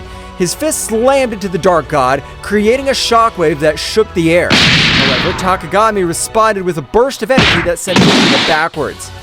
Ah! Damn, this guy's stronger than I thought. Goku, recovering, joined the battle again. Both Saiyans, aware that they were facing a formidable enemy, decided that it was time to take the fight to the next level. Vegeta, how about we show what we can really do? Of course, Kakarot. Let's do it. Goku and Vegeta began to accumulate energy around them. The atmosphere was charged with an intensity of their ki as they unleashed their advanced forms. Goku transformed into the Super Saiyan Blue, while Vegeta assumed his evolved form, the evolved Blue Super Saiyan. Are they taking each other seriously now? Goku and Vegeta, with their new forms, advanced towards Takami with renewed determination. The speed and strength of the Saiyans were now incomparable. The impacts resounded like cosmic thunder, creating a symphony of destruction in the sky. The battle became even more intense. Goku and Vegeta, coordinating their movements, attacked Takami with an impressive combination of techniques and melee attacks. The Falcon, despite its power, was overwhelmed by the ferocity of the Saiyans.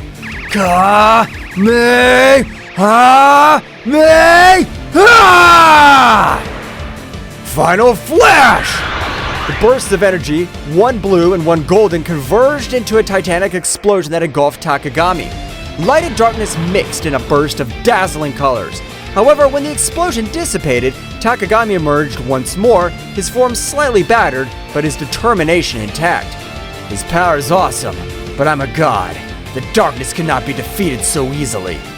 Goku and Vegeta, without giving up, continued the offensive. The speed of his combat reached levels that defied comprehension.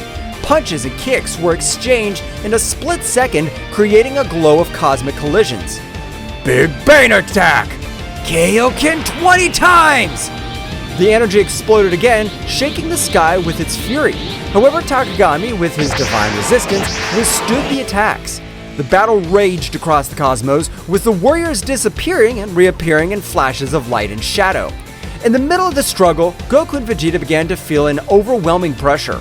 Takagami's darkness seemed to expand, defying even the limits of the most powerful Saiyans.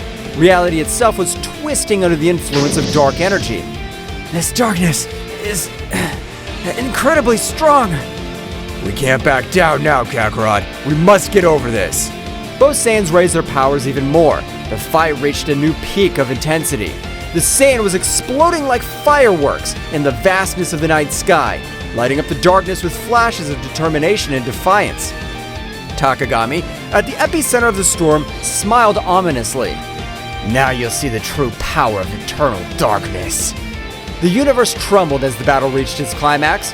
The warriors were fighting for the fate of everything they knew, and the question that lingered in space was whether the light of the Saiyans could overcome the darkness of the sacred god. The planet Earth rumbled with the intensity of the cosmic battle. Goku and Vegeta, drenched in sweat, maintained their advanced forms as they prepared for Takagami's next assault. Darkness was emanating from his figure, but something seemed out of place. The Dark God's skin had a grayish hue, as if he had not yet completed the possession of its wearer. Takagami, with a guttural laugh, seemed to notice the perplexity in the Saiyan's expressions.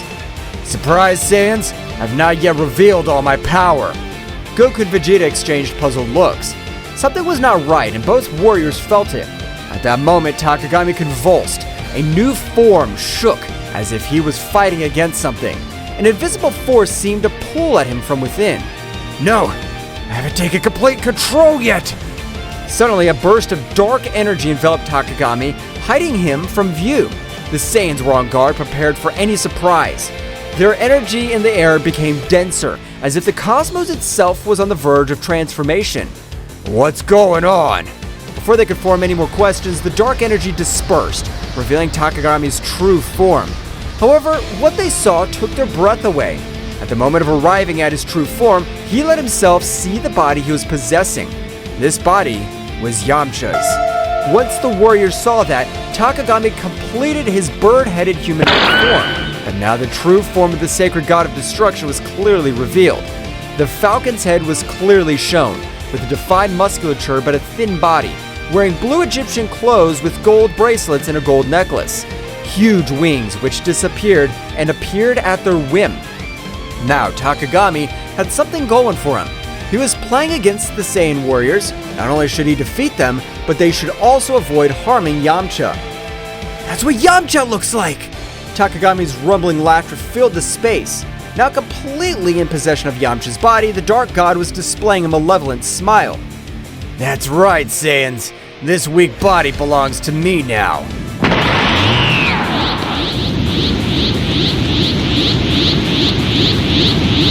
Vegeta gritted his teeth furiously.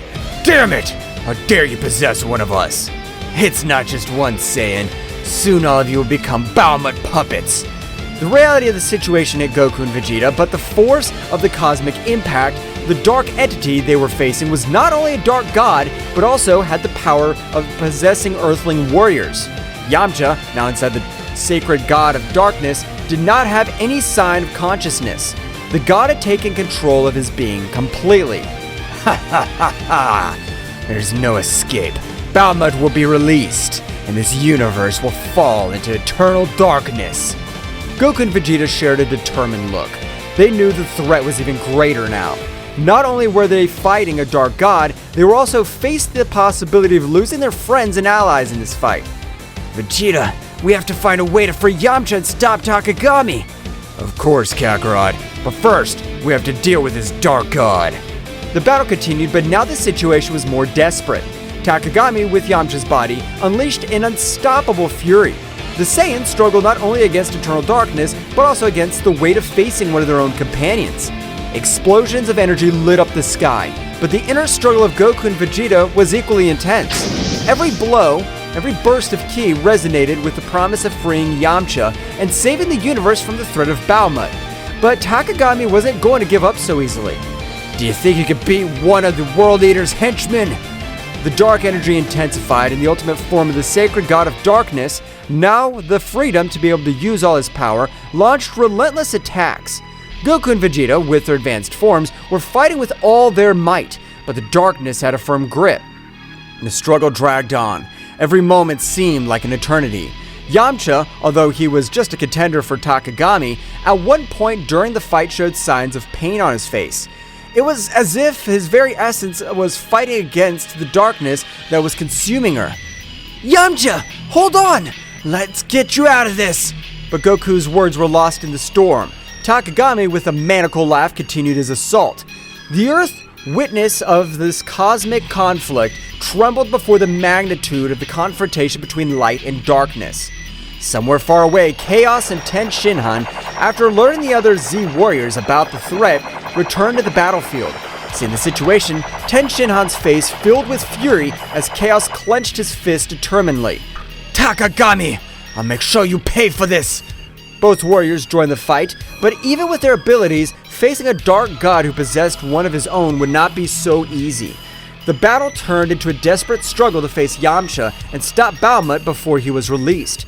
During the chaos, Goku and Vegeta shared a look of determination. The darkness could be powerful, but the light of the Saiyans would shine even in the darkest moments. The battle for the fate of the universe was far from over, and Earth's heroes were ready to face any challenges that stood in their way. Taking a trip to the past, one day before the strange artifact was impregnated into Goku's chest, after rescuing his son Goten, Yamcha, oblivious to the imminent danger that was coming, was exploring an ancient Egyptian pyramid during an archaeological expedition. The atmosphere was charged with mystery and the promise of amazing discoveries. Deep inside the pyramid, Yamcha stumbled upon an ancient artifact that was glowing with a dim light. It was an Egyptian bracelet decorated with intricate hieroglyphs. Fascinated by her beauty and attracted by an inexplicable force, Yamcha could not resist and placed the bracelet on his wrist. The moment the bracelet touched his skin, a strange sensation enveloped Yamcha. It was not painful or threatening, but rather captivating. An ancestral connection was established between the earthly warrior and the Egyptian artifact. What Yamcha didn't know was that this artifact contained an ancient power linked to the age of gods and legends. As the light from the bracelet merged with Yamcha, an ancient presence awoke. It was the essence of an ancient god that was lying asleep inside the artifact. However, this being was neither malevolent nor benevolent. It was simply an ancestral force seeking to join a mortal existence, or at least that was what Yamcha felt at that moment. The god, by merging with Yamcha, granted him abilities and knowledge beyond his comprehension. Yamcha felt with a strength and connection to the story itself. The fusion, although puzzling at first, resulted in a unique symbiosis between the earthly warrior and the divine entity. Yamcha didn't know what the bracelet actually was. Returning to the battle, every moment became more challenging for Goku and Vegeta and the earthly warriors. Takami, now completely liberated, unleashed a destructive force that tested even the most powerful Saiyans. In an effort to turn the tide of the battle, Shin Han and Chaos join the fight. Both warriors, aware of the threat possessed by Takami, threw themselves into the fray bravely. His unique skills and determination added a new dynamic to the conflict, but even with his intervention, the darkness persisted. Shin Han, keep the pressure on. We cannot allow this darkness to take over our world. Shin Han nodded, concentrating his energy on coordinated attacks with Goku and Vegeta. Despite their combined efforts, Takami remained a relentless adversary. As the battle reached its peak, Goku and Vegeta, exhausted but without losing their determination, shared a look of mutual understanding. They knew they needed an extra power to face Takami at his finest. Instantly, an idea crossed their minds of the Saiyans' fusion. Vegeta, I know it's not something you prefer, but I think it's our only option. I don't like to admit it, Kakarot, but I agree with you. If we want to stop this monster, we need all the power we can get. Both warriors assumed the necessary postures to perform the fusion dance. The energy of Goku and Vegeta intertwined in a brilliant flash, and within seconds, an entirely new warrior emerged. Gogeta in his base form, the supremely powerful fusion of the two Saiyans. It seems the occasion requires it. Now, Takami, get ready. So you think a ridiculous fusion will be able to stand up to my power? Gogeta rushed towards Takami with amazing speed. The matchup that followed was an unmatched display of skills. Gogeta dodged Takami's attacks with grace, fighting back with overwhelming force. However, the darkness that enveloped the Dark God proved to be a formidable challenge. During the intense battle, Shin Han and Chaos continued to bravely fight, but the price of a confrontation was already becoming apparent. Takami, taking advantage of the distraction, launched a devastating attack that left Shin Han and Chaos seriously injured. Goku and Vegeta, seeing their companions in danger, felt a surge of rage. Gogeta redoubled his efforts, attacking with renewed ferocity. However, Takami, aware of the situation, diverted his attention to Shin Han and Chaos. Feeling the despair, Saiyans? Soon this world will witness its end. Goku and Vegeta, full of rage and determination, increased their speed. They knew they needed to do something before Takami carried out his threats. The battle reached its climax when Gogeta launched a massive attack on Takami, seeking to break his resistance. However, the darkness surrounding Takami intensified, revealing a surprise resistance. It was then that Shin Han and Chaos, still on the ground, exchanged a determined look.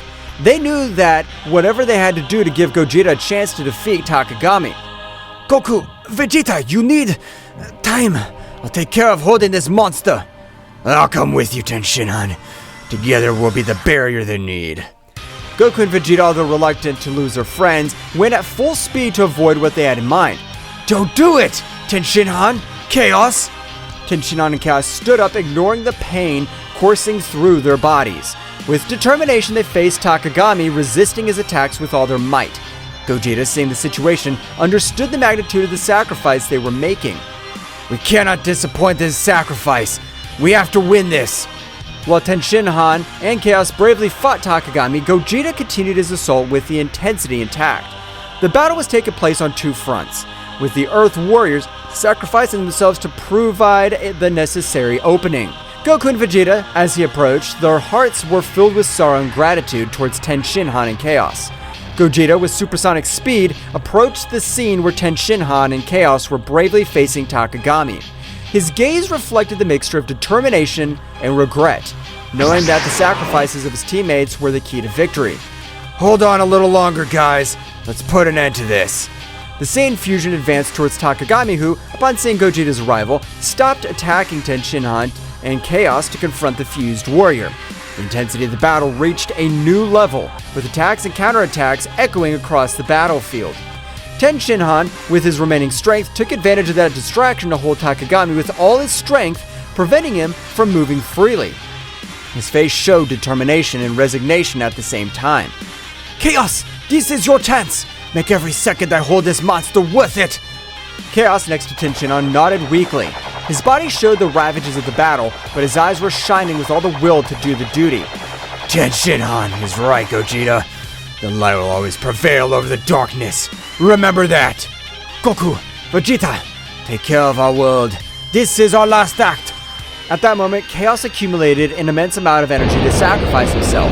Gogeta, who was very close, were hit by the shock wave of the explosion. Gogeta, recovering from the impact, looked at the place where his companions were with solemnly. Your sacrifice will not be in vain. I promise. After what happened, Gogeta raised his head and with an uncontrollable anger increased his ki in such a way that he made the battlefield rumble, making the stones that were in the place fly, making Takami retreat only with the gusts of air that expanded from his being. In a panning from head to toe, we managed to see Gogeta's transformation in Super Saiyan Blue Phase 4, which showed the essence of Ozaru as a kind of aura in blue color, and a more controlled but much more powerful version, a transformation never seen, since they were not able to coordinate their powers to be able to reach said transformation. As Gogeta's energy transformed into a surprising and controlled version of Super Saiyan Blue Stage 4, a brilliant blue essence of Ozaru manifested around him, revealing unparalleled potency. The cosmic landscape trembled before the magnitude of this new form. Goku and Vegeta, witness of this unique transformation, were filled with amazement and determination. It was evident that Gogeta was reaching a level of power never seen before, fusing the essence of Super Saiyan Blue with Ozaru's formidable presence flawlessly. Gogeta, in his new form, turned an intense gaze towards Takami, whose expression of confidence was overshadowed by surprise. The battle, far from having come to an end, was just beginning in this new phase. The universe was waiting for the outcome of this epic confrontation where light and darkness collided in a cosmic dance. The promise of a new dawn loomed on the horizon, but the price of triumph was uncertain. Gogeta floated in the sky, surrounded by the imposing energy of his new form. The stars seemed to pale before the intensity of his blue radiance as Takami recovered from the initial impact and adopted a defensive posture. What kind of transformation is this? This is the power of those who fight for something greater than themselves. With a flash, Gogeta disappeared, appearing in front of Takami in the blink of an eye. The clash of their fists created shockwaves that shook the battlefield. Gogeta's speed and strength were unmatched, surpassing even Takagami's ability to anticipate his blows. Gogeta and Takami exchanged blows and energy blasts at breakneck speed. Each impact resounded like cosmic thunder, creating an epic symphony on planet Earth. Your attempt to revive your so-called gods ends here, Takami. But you're a bug in the face of the greatness of my power. In an instant, Gogeta unleashed a burst of concentrated energy, enveloping Takami in a whirlwind of light and force. When the light dissipated, Takami emerged unharmed, but with a more serious expression. Interesting, but not enough. The battle was reaching cosmic levels, with ripples of energy spreading across the far reaches of the universe. Meanwhile, the other Z warriors watched the sky, appreciating Gogeta's great power of display and Takagami's resilience and viciousness. The roar of battle echoed in every corner of the universe. Gogeta and Takami, wrapped in an endless dance of energy, continued their titanic confrontation. Space twisted and trembled under the influence of their powers, creating distortions itself. Bursts of energy expanded like lightning, illuminating the darkness of the night sky with dazzling flashes. Each blow between the two contenders seemed to release an explosion of energy that spread in concentric waves, setting the frantic pace of the cosmic battle. Away from the battlefield, the others watched in anguish and admiration. Bulma, with a mixture of fear and hope in her eyes, clung to the hope that Gogeta would prevail. Come on, Gogeta, you must win! For all of us! Meanwhile, on the battlefield, Gogeta and Takami continued their fierce exchange. Determination burned in Gogeta's eyes, while Takami maintained a defiant smile, though his expression hid a growing unease. This is for the price you pay for defying the peace of the universe. With a swift movement, Gogeta vanished and reappeared behind Takami, launching an energy-charged punch straight at his back. But Takami, anticipating, quickly spun around and blocked the attack with a dark energy shield. Haha, is that all you got? In response, Gogeta intensified his assault, unleashing a continuous flurry of punches and kicks. Each impact resounded like thunder. But Takami, though outmatched in speed, resisted with his dark power, countering the attacks with deft movements. During the scuttle, Takami took advantage of the prevalent moment of openness and opened up a launched energy bolt straight for Gogeta's chest. The resulting explosion shook the universe and Gogeta was thrown backwards, leaving a trail of blue energy. Is that all hope can do? Gogeta recovered quickly, stood up with determination. The glow of his transformation increased even more. This is far from over. The battle continued, leading them again to display an ever-increasing amount of power. In this fury, Gogeta unleashed power that defied the laws of the universe, and Takami, despite his arrogance, began to show signs of concern. The tension was palpable. The Z Warriors felt the intensity of the confrontation, even when they were a long distance away from where the battle for the future of the planet was taking place. Piccolo was seriously watching, calculating every move and thinking at some point this battle, which was far from over, would be a favorable outcome. Piccolo, in his thoughts, Goku, Vegeta, we trust you. You must win this battle. The battle reached a new climax when Gogeta and Takami met at an eminent point in the battle.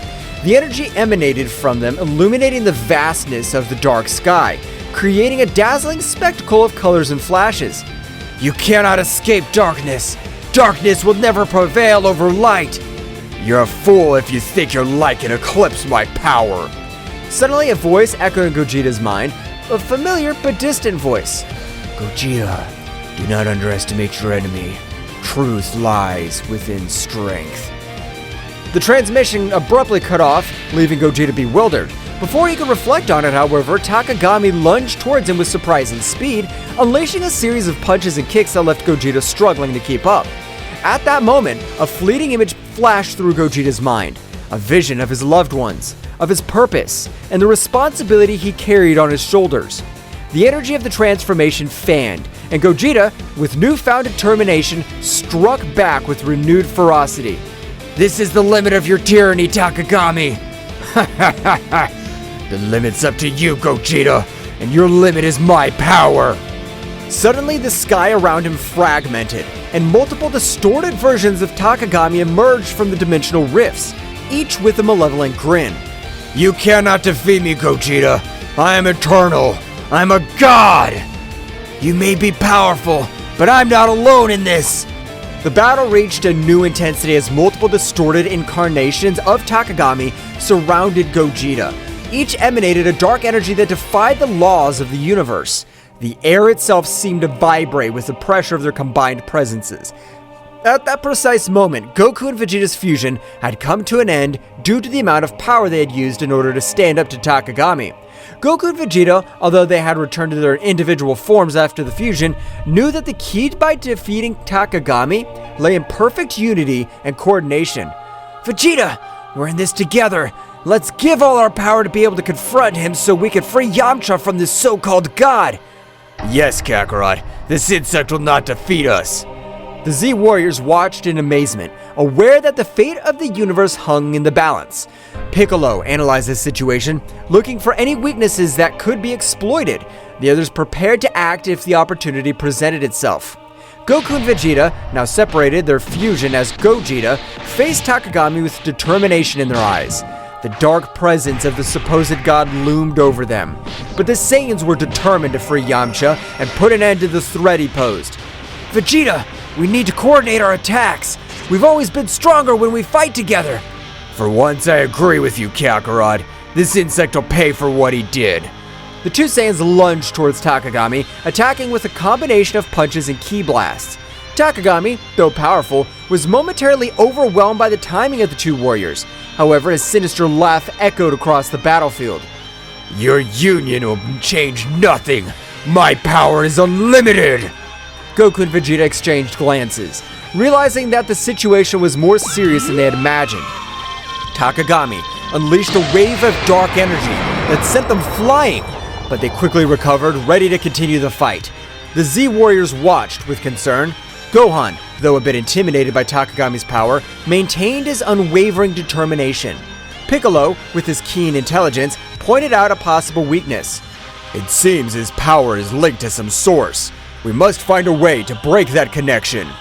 Goten and Trunks, who had arrived along with Gohan, eager to join the battle, looked at their parents with concern. However, Piccolo stopped them. Guys, we need a plan before we launch into battle. Your strength will be crucial at the right time. While the Z Warriors thought of a plan, Goku and Vegeta continued their fierce assault against Takami. Every time it seemed they were about to defeat him, his power increased and the evil emanating from him intensified. Ha ha ha ha! Your resistance is useless. My power thrives on despair and suffering. Then we must find a way to change that. Vegeta, we need to attack together, but with a strategy. You're finally thinking clearly, Kakarot. Let's do it! The two Saiyans, coordinating their movements, executed a series of synchronized attacks. Although Takagami was defending himself skillfully, he began to show signs of discomfort. The connection between his power and the external source seemed to be faltering. At that instant, Piccolo noticed the opportunity. Now is the time. Gohan, wait for the opening we'll give you so you can attack. Goten, Trunks, follow me on my signal. Gohan nodded, conveying a look of confidence to his friends. Goten and Trunks prepared to act on Piccolo's directions. Everyone, let's send our energies to Goku and Vegeta. We must strengthen their connection and weaken Takagami's source of power. The Z Warriors gathered their energies and, with a coordinated effort, sent a stream of ki skyward. Goku and Vegeta, sensing the surge of power, seized the opportunity. They're doing it! Come on, Vegeta! The connection between Goku, Vegeta, and the Z Warriors created a unique synergy. Energy flowed through them, strengthening their resolve and weakening Takagami's external source of power. This can't be happening! The darkness surrounding Takagami began to dissipate, due to the large amount of energy they were receiving from their friends. Piccolo, Gohan, Goten, and Trunks, observing the battle, noticed the opportunity to intervene. Now, guys, let's go! Goten and Trunks took flight into the sky where Goku and Vegeta were, joining the fight against Takagami. With the energy of the Z Warriors strengthening the connection between Goku and Vegeta, the real battle was about to begin. The fusion of powers of the Saiyans between father and son created an explosion of energy that enveloped Takagami. The fight intensified, but now, with hope and determination as their allies, Goku, Vegeta, Goten, and Trunks were ready to face the Dark God and free the universe from his evil domain. The burst of energy that enveloped Takagami reverberated throughout the universe. The fusion of the powers of Goku, Vegeta, and his sons created a symphony of forces, illuminating the sky with a brilliant radiance that defied the darkness Takagami had tried to impose. Takagami, enveloped in the luminescence of the combined energy, struggled to maintain his composure. The connection between his power and the source of his power, Yamcha, was weakening with every second, and his sinister laugh began to turn into growls of frustration. We're making progress, Vegeta! Yes, but let's not let our guard down. It's not over. As the Saiyans continued their coordinated offensive, Goten and Trunks and their Super Saiyan forms joined the battle. The pressure on Takagami intensified, as he now faced not only the two adult Saiyans, but also that of his sons. The coordination between them was impressive, and every move was backed by the combined strength of the Z Warriors. Dad! Vegeta! We're here to help! Let's show this guy that the Saiyan family is unstoppable! The trio of Saiyans, with their different levels of expertise and abilities, formed a united front against Takagami. The battle was getting more and more intense, with bursts of energy and flurries of attacks lighting up space like a celestial spectacle. Piccolo, Gohan, Krillin, and the others channeled their energies to strengthen the connection between the Saiyans and, at the same time, searched for weaknesses in Takagami's defense.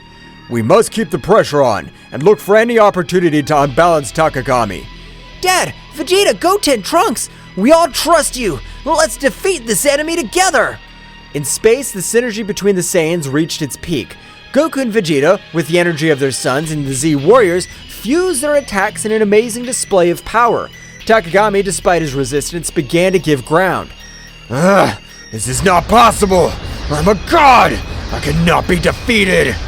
The connection between his power and the external source was on the verge of collapse. The Saiyans, sensing Takagami's weakness, redoubled their efforts. Goten, Trunks, guided by Piccolo's strategy, attacked from unexpected angles, while Goku and Vegeta continued their frontal assault. Piccolo noticed a key opportunity. Now, Gohan, it's your time! Gohan, in his final form ready to take advantage of the opportunity, concentrated his energy and launched himself into the confrontation. With surprising speed, he joined the fight alongside Goku, Vegeta, Goten, and Trunks. Let's finish this, Dad! The symphony of energy between the Z Warriors and the Saiyans reached its climax. Takagami, beset on all sides, struggled to stand. The skies erupted in an explosion of light and darkness as the heroes joined forces to confront the Dark God. The battle reached its climax, and every move decided the fate of the universe. The Z-Warriors from Earth watched with eagerness and hope, knowing that victory was within reach, but also aware that the final fight was yet to come. With the Saiyans and the Z-Warriors facing Takami in a cosmic confrontation. However, amidst the chaos of battle, a small distraction allowed Takami to strike back with furiosity. Goten and Trunks, focused on following Piccolo's strategy, attacked from different angles. However, in a moment of minimal distraction, Takami seized the opportunity and launched a surprise counterattack. With quick and precise movements, the Dark God managed to evade Goten and Trunks' attacks, countering them with punches and energy blasts. Ha ha ha! Your efforts are useless, children! I'm the all-consuming darkness! Goten and Trunks, though agile and powerful, found themselves in a precarious situation. Takami, with his speed and cunning, left the young Saiyans struggling to keep up. We have to protect them! Takagami's concentration of power is increasing. We need to regroup and find a strategy to counter his moves. Meanwhile, in the sky, Goten and Trunks, despite the setbacks, continued to fight bravely. They tried to coordinate their attacks, but Takagami's speed and cunning proved to be a formidable challenge. Trunks, we have to stay focused! I know, but this guy's stronger than I imagined! In an unexpected twist, Takami launched a blast of dark energy that hit Goten and Trunks, leaving them badly injured. Both Saiyans fell backwards with obvious signs of exhaustion and pain. Goten! Trunks! This damned Dark God! The adult Saiyans intensified their assault, determined to avenge their momentary fall of their sons. Takagami, however, taking advantage of the confusion and despair that gripped the Z-Warriors, rejoiced in his newly strengthened power. This is how the heroes of the universe give up. They may fight, but in the end, darkness will always prevail. The result was becoming even more tense. The Z-Warriors, though determined, were facing the reality that their fight was far from over. Goten and Trunks, wounded but not defeated, were struggling to recover and rejoin the battle. We need a new approach. Takagami's strength increases with each passing moment. We'll protect Goten and Trunks. We'll not let the darkness prevail. The battle, now more critical than ever, was plunging into a desperate confrontation where the survival of the universe hung in the balance. Gohan, observing the critical situation of his brother Goten and Trunks, could not contain the fury that burned within him. A flash of anger crossed his eyes, and his energy rose to levels that would leave even the most experienced Saiyans dumbfounded. He lunged towards Takagami with shocking speed, ignoring any concern for his own safety. With this price, you'll pay for hurting my family! His speed and furiosity impressed everyone on the battlefield. Every blow he delivered carried with it a pent-up rage of a protective brother. Takagami, though initially surprised, adapted to the intensity of Gohan's attacks. Do you think your anger can stop me? I'm going to protect my family and the entire universe from your darkness! The battle between Gohan and Takagami unleashed an energy storm in space. Goku and Vegeta watched in awe and fear as the conflict reached levels that defied comprehension. Despite their determination, they realized they were facing a power beyond anything they had faced before. This kid, his power is amazing! We can't let Gohan fight alone. We must support him. As Gohan continued his relentless assault, Takagami showed a significant improvement in his defensive ability. Every blow was met with inhuman prowess. The battle reached a point where the universe itself seemed to be on the verge of collapse. The epic confrontation between Gohan and Takagami pushed the Saiyan warrior to the limit of his abilities. Despite Gohan's bravery and skill, the Dark God, with unmatched cunning and speed, found an opening in his defense. With a graceful twist, Takagami unleashed a ripping attack, a blast of dark energy that sliced through the air with a malevolent precision. Gohan, surprised by the speed and ferocity of the attack, barely had time to react. The energy wave hit Gohan full on, enveloping him in an explosion of light and darkness. The force of the impact threw Goku's eldest son backwards, causing him to stagger, desperately struggling to stay on his feet. The dark energy left its mark on Gohan's body, marking him with deep, tearing wounds. Gah! This can't be so strong!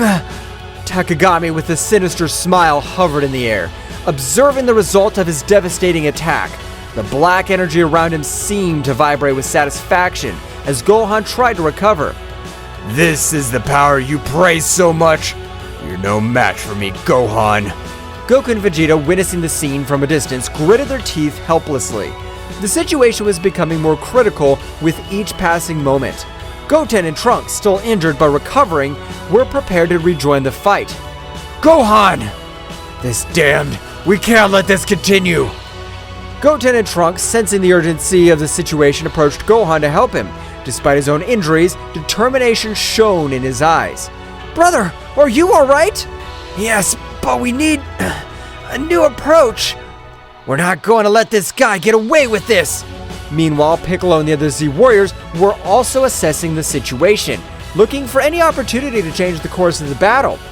The pressure on them was mounting, and the need to find an effective strategy was becoming more apparent. We have to work together. Gohan, can you keep fighting? Gohan nodded, ignoring the pain coursing through his body. His determination had not dulled, on the contrary. Takagami's imminent threat stoked it. I can't give up, but we need a strategy. Something that could surprise him. Surprise him, you say? As the Z Warriors immersed themselves in strategy to counter Takagami, a small distraction took over the battlefield. Goten and Trunks, aware of the need of a different approach, exchanged determined glances. Without saying a word, they assumed the familiar fusion dance stance. The other warriors, immersed in their tactics, barely noticed the sudden disappearance of Goten and Trunks as they performed the fusion. The energy around them condensed into a brilliant flash that revealed Gotenks, Super Saiyan, the powerful fusion of the two young Saiyans. Ready to give this guy a surprise! With impressive speed, Gotenks launched himself towards Takagami, who was momentarily startled by the new presence on the battlefield. Gotenks, with his characteristic air of self-sufficiency, began to unleash a series of swift and agile attacks, challenging the Dark God with renewed energy. Here I come! Takagami, however, far from being intimidated, smiled sinisterly. With a casual gesture, he deflected Gotenks' attacks as if toying with him. Is that all you've got, you little fused insect? Gotenks persisted, intensifying his attacks, trying to find an opening in Takagami's defense. However, the Dark God, with a graceful move, countered each blow with ease. Come on! It can't be! In the moment of distraction, Takagami took advantage of the situation. With impressive speed, he launched a blast of dark energy that enveloped Gotenks before he could react. The resulting explosion threw Gotenks backwards, knocking him to the ground unconscious and disfigured. Gotenks! This is worse than we thought. Takagami, now more confident of his superiority, hovered in the air, glaring at the defeated warriors.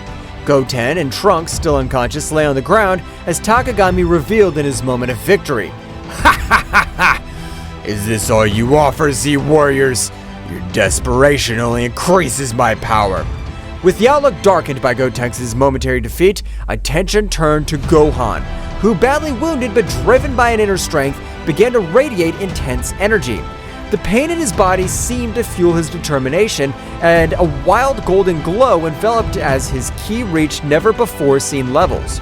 In the blink of an eye, Gohan transformed into Super Saiyan Phase 3, a form of awesome power that surprised even Takagami. Gohan's hair grew out of control, his muscles swelled, and his expression reflected a mixture of pain and fierce determination. What is this? A new trick? Gohan, with a wild roar, launched himself towards Takagami with shocking speed. The force of his blows and the intensity of his attacks shook the battlefield, creating a storm of energy around him. The conflict between light and darkness took on a new dimension as Gohan challenged the limits of his own power. You're going to pay for what you've done! The confrontation between Gohan in his Super Saiyan Phase 3 form and Takagami marked a drastic change in the intensity of the battle. The skies, previously serene, witness of the confrontation, darkened with the energy unleashed by both combatants. And each blow resounded like thunder in the vast and silent cosmic space, defying the tranquility of the stars watching from a distance. The explosions of energy briefly illuminated the darkness, creating a chaotic and majestic spectacle at the same time. The flashes of light and shadow intertwined in a frantic dance that reflected the ferocity of the combat. The shockwaves spread out in the distance, distorting space itself and recalling the magnitude of the power unleashed on that battlefield.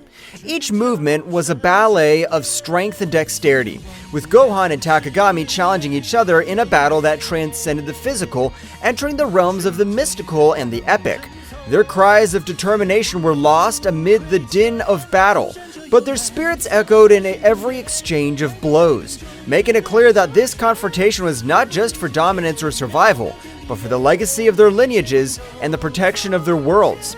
Gohan, his eyes shining with an indomitable determination, channeled all his power in every movement, leaving a trail of energy that shimmered with a force that defied the limits of the unimaginable. His taut muscles, his golden aura glowing with intensity, made him an unstoppable force that sought justice and protection for all those he loved and defended. "You will not escape my justice, Takami! My determination's like an unbreakable torrent that'll sweep away any darkness you try to sow. Every blow I throw carries with it the strength of all those I protect and defend. I'll not rest until the truth shines on every shadow you've woven with your deceptions. Get ready to face the justice I bring." Gohan roared with fiery fury, his voice echoing across the battlefield like an echo of the very protective will drive him. Every blow he threw carried with it the emotional burden of years of struggle and sacrifice, the determination of a hero willing to do anything for the well-being of his world and his loved ones. On the other hand, Takami, with his characteristic agility and calculated cunning, dodged Gohan's attacks with fluid and precise movements. His cold and calculating gaze contrasted with the ferocity of the Saiyan, unveiling an enemy who did not underestimate the threat he faced. Interesting. I see that the power of the Saiyan pride still burns deep in your being, Gohan, but let me tell you this. However intense it may be, will not be enough to defy the chains of your inevitable fate. Between each exchange of blows and dodges, the battlefield turned into an epic scenario where two titans collided, not only with their bodies, but with their convictions and purposes. The fate of both was intertwined in a deadly dance where determination, skill, and strength merged in a conflict that transcended the physical and went deep into their warriors' souls. The clash of energies was so intense that the Z warriors felt the pressure and overwhelming weight of the unfolding confrontation. The magnitude of the conflict resonated in every corner of the known universe, like an echo of power that transcended planetary barriers and penetrated the very heart of those who were fighting for survival and justice. The fluctuations in ki were palpable, even to those watching from a distance, like a symphony of opposing forces colliding in a chaotic but harmonious dance. Every member of the Z Warriors could feel the electricity in the air, the tension that preceded every strategic move and every heartbreaking blow. The earth trembled under the influence of the unleashed energy, as if the world itself was responding to the duel of titans being waged on its surface. The skies darkened even more, as if the universe itself was holding its breath at the magnificence and terror of that epic contest. In those moments of crisis, the Z Warriors' determination grew even stronger, fueled by the urgency to protect what they loved and to face any adversity with courage and conviction. It was a reminder that during chaos and destruction, the human spirit could shine with an unshakable light. Piccolo, with his strategic mind sharper as a razor, watched every move with meticulous attention. Every gesture, every spark of unleashed energy carried with it the promise of a decisive change during the battle. His intense and serene gaze concealed a precise calculation as he searched for the perfect opportunity to intervene in support of his disciple. Piccolo, with his gaze lost on the horizon as he pondered the situation deeply, added in a calm but determined voice, Gohan is channeling an incredible power right now. If we manage to amplify their energy and coordinate a joint attack, we could tip the scales in our favor and find the opportunity we need to change the course of this battle. His mind worked like a meticulous clock, evaluating possibilities and strategies during the chaos that was unleashed in front of him. Meanwhile, at the epicenter of the conflict, Gohan and Takami continued their titanic duel, each determined to impose their will and determination on the other. Gohan's transformation into Super Saiyan Stage 3 not only gave him enormous strength, but also imposed a demanding tribute in terms of energy and physical endurance. Gohan, his breathing agitated by the effort and intensity of the moment, expressed with determination in his voice between short breaths, "His power! It's overwhelming! But I must stand firm! I can't fail!" Every word resonated with an unwavering commitment as he prepared to face the ordeal ahead of her, his aura glowing with a mixture of exhaustion and relentless resolve. His spirit stood like a burning flame during the storm, braving adversities with a determination that sprang from the core of his being. On the other hand, Takami, with his arrogant smile and calculated movements, responded to every attack of Gohan with an inordinate confidence in his own dexterity and power. Takami, with a voice imbued with superiority and a tone that denoted his absolute confidence in his words, defiantly replied, "Admiral, but naive. Your determination's remarkable, Gohan, but you must understand that no force in this universe can change your destiny." His voice resonated with an assurance that seemed to defy all opposition, marking a gap between confidence in his power and Gohan's will. His self-assurance was impenetrable as the toughest steel, a psychological barrier that defied even the storms of energy roaring around him. The confrontation was coming to a head as the Z Warriors, with a mixture of worry and palpable hope in their hearts, prepared to intervene at the precise moment that could change the course of the battle. Vegeta, with his intense and analytical gaze, watched every flash of power unleashed by Gohan with a mixture of admiration and concern in his eyes. Vegeta, with his analytical and sharp mind, was muttering to himself in a barely audible tone due to the palpable tension in the air. "Gohan's unleashing an incredible power." His words were a whisper, charged with respect and concern, acknowledging the magnitude of the power that Gohan was unleashing at that critical moment. "But he must maintain control if he wants to survive this," he added with a seriousness that reflected his experience in past battles and his understanding of the dangers of losing control over so much unleashed energy. Goku, the legendary warrior who knows the limits and beyond, nodded solemnly at Vegeta's words. Goku, with a calmness that radiated experience and wisdom, recognized with respect in his voice, "We know what it's like to fight at the limit, but Gohan's showing exceptional courage that inspires us all." His words resonated with the depth of one who has faced countless challenges, understanding the nature of struggle and the sacrifice it entails. With admiration palpable in his tone, recognizing the courage and determination of his son during adversity, his voice, serene but full of respect, reflected the confidence in Gohan's potential to overcome any obstacle. Meanwhile, the energy flowing through Gohan was reaching its peak, manifesting itself in an impressive visual spectacle. Its golden aura radiated an intense light that illuminated the surrounding space, making even the distant stars seem to pale in comparison. Gohan, with a roar full of determination that echoed throughout the battlefield, exclaimed with fervor, addressed to his father and Vegeta, "Father! Vegeta! All of you! This power is to protect you all!" His voice carried with an emotional charge of his commitment to the protection of his loved ones, a promise that manifested itself in every flash of his glowing aura, and in every blow aimed at the darkness that threatened his world.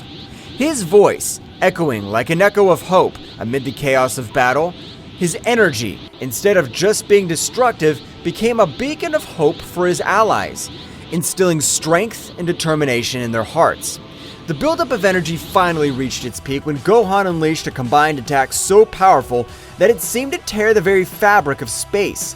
The surprise on Takami's face was palpable, reflecting the magnitude of the force unleashed by the young Saiyan. "Impossible! I can't believe the magnitude of your strength, Gohan! You've unweakened a power that defies all my expectations and strategies so far. But you haven't witnessed everything I can do yet. My abilities are not limited to what you've witnessed so far. And I still have cards to play in this game. Get ready to find out that I'm not as easy an opponent to defeat. The true essence of my power is about to be revealed, and I assure you that it'll surprise you. The battle's only just begun, young Saiyan." The resulting explosion temporarily blinded everyone present, enveloping the battlefield in a dazzling light that eclipsed even the brightest stars in the firmament. As the luminescence slowly faded away, it revealed an impressive but also disturbing scene. Gohan, still in his Super Saiyan Stage 3 form, was still standing, his figure slender but visibly exhausted at the limit of his strength. Was that enough? He was panting between short breaths, his eyes reflecting a determination that defied the fatigue that overwhelmed him. But Takami emerged from the rubble with a defiant smile on his face, was making it clear that the battle was far from over. You're barely scratching the surface, Gohan. Your power is awesome, but you can't beat the darkness that is hanging over you. Your determination's commendable, but the real battle is beyond what you can imagine. My shadows are deeper, and my power is vaster than you think. Get ready to face the true essence of the dark power. Gohan's energy was fluctuating, a clear sign that his transformation was reaching its limit. The Z Warriors watched with anxiety and determination as the battle reached a critical point. Victory seemed elusive, but their fighting spirit remained unwavering in the darkness that threatened to devour them all. No! I can't give up! This power! It's to protect everyone! To my family! To the Earth! Each word came out between agitated breaths, but charged with an unwavering determination, revealing the deep sense of responsibility and love that drove their struggle. His voice, though weakened by the effort, resounded with a firmness that defined the adversities he faced. Oh, what a pathetic nobility! Do you think you can fight my darkness with simple desires for protection? Your strength is impressive, but your naivety condemns you. Don't you understand that in this world, nobility and desires for protection are as fragile as glass in front of the tide? No matter how much power you possess, the darkness will always find a crack through which to infiltrate and corrupt everything you value. It's only a matter of time before you realize the futility of your efforts, Gohan. Gohan, his aura flickering, braced himself for another assault, feeling every fiber of his being burning with determination. However, the accumulated fatigue and the marked wounds on his skin were beginning to take their toll, weighing like chains on his struggle. Every move was a battle against exhaustion and pain, a test of endurance that tested his courage and perseverance.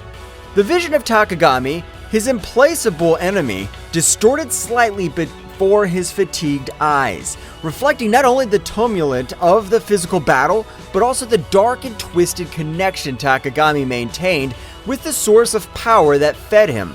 This connection, like a cursed bond, gave Takami a ruthless strength, but also dragged him into the maelstrom of corruption and out of control. During the fray, Gohan found himself facing not only a formidable opponent, but also the shadow of an evil influence that threatened to consume everything. Every blow thrown and blocked resonated with the intensity of an epic battle between light and darkness, between the determination of a hero and the seduction of a dark and forbidden power. Despite the adversities and uncertainty that surrounded him, Gohan clung to hope like the beacon in a storm, remembering the bonds of friendship and love that drove him to move forward. Every beat of his heart resonated with the will to protect what he valued most in the world, facing the challenge with courage and sacrifice, knowing that true strength lay in his indomitable spirit and in his determination to never give up in the face of the darkness that threatened his world and soul. Gohan, don't wear yourself out too much. Stay focused and in control. Remember, that true strength lies not only in raw power, but in the ability to stay calm and think strategically amid chaos. Do not underestimate your opponent, and do not get carried away by blind rage. That determination must be backed by intelligence and control. Make every hit count, and don't get distracted from your goal. His words, full of advice and warnings, sought to remind Gohan of the importance of the mind in battle, in addition to physical strength. The Super Saiyan Phase 3 form consumes a lot of energy. Gohan needs to find a balance between his power and his stamina. He must learn to control the flow of his ki to maintain his strength without exhausting himself quickly. The key is efficiency. Every movement must be precisely calculated and executed to maximize the impact without wasting energy. It's a challenge to master this state, but if Gohan manages to find that harmony, his potential will be truly formidable. His words, full of experience and knowledge, sought to guide Gohan towards a better understanding of how to use his power without compromising his endurance in battle. As Gohan and Takami continued their confrontation, Goku's eyes, a symbol of hope for everyone, shone with determination during the intense strife. His strategic mind was working at full speed, analyzing every move of his son and enemies to find the perfect crack in Takagami's defense. Every glimmer in his gaze reflects years of training, epic battles, and an unwavering desire to protect those he loved. In the distance, Vegeta stood in a fighting position, his Saiyan pride burning like an unstoppable flame. His defiant aura and combat experience combined into a formidable force, ready to unleash his power at the precise moment.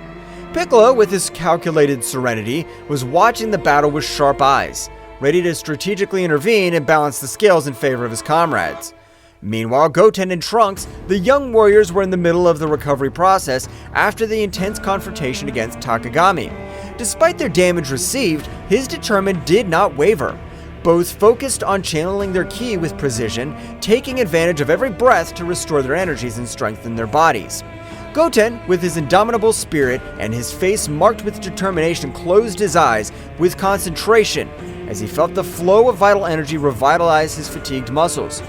"We have to be ready to return to the battle at any moment," he thought to himself, remembering the responsibility he shared with his friend Trunks to protect his family and his home. On the other hand, Trunks, with his mind focused and his ki shining with renewed intensity, was striving to reach an optimal state of recovery. "We can't afford to let our guard down," he reflected, aware of the challenges they still faced and the need to be prepared to face any adversity that stood in their way. Both young warriors knew that the battle was not over yet.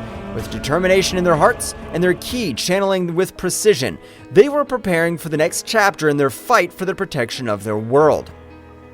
"Gohan's giving his best. His strength and determination are impressive, but we need to find an opening to channel more energy towards him and empower his power to the fullest.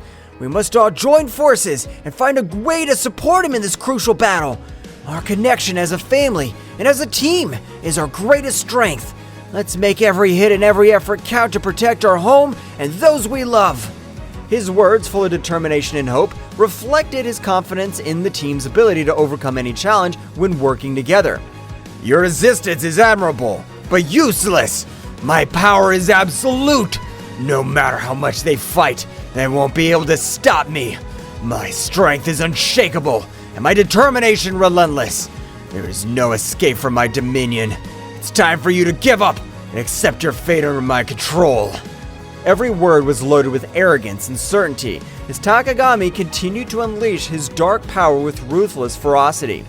Gohan, with a superhuman effort, managed to deflect Takagami's attacks and counterattacked with a burst of brilliant energy. The collision of powers created a shockwave that shook the nearby atmosphere. "I will not allow you to destroy what I love! My bonds and my strength are greater than any darkness you could throw! I'm ready to face any challenge and overcome any obstacle to ensure a secure future for everyone! There will be no place for destruction in my world!" Your emotions make you weak, Gohan. The real strength lies in the darkness. Your love and your bonds are chains that prevent you from reaching your true potential. Don't you see that the darkness offers unlimited and unrestricted power? Abandon your illusions of grandeur, young Saiyan. Face the truth that only darkness can bring you true strength and absolute dominion over the world. Every word was imbued with an icy arrogance and a fanatical belief in the corrupting power of darkness. Takagami sought to sow doubts and weakness in Gohan's mind, challenging his conception of strength and courage. The struggle became more intense with each pressing moment. Gohan, despite showing obvious exhaustion with every short breath, remained firm and undetermined, refusing to back down from the challenge Takagami posed.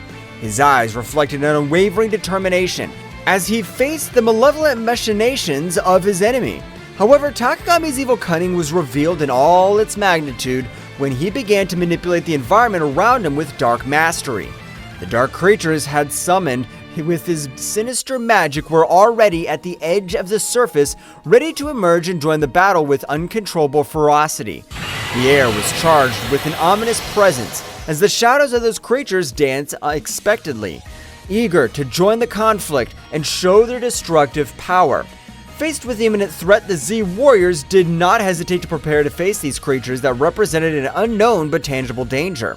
Vegeta, with his characteristic defiant tone, exclaimed as he adjusted his combat posture, "I'll not allow those abominations to ruin our path to victory.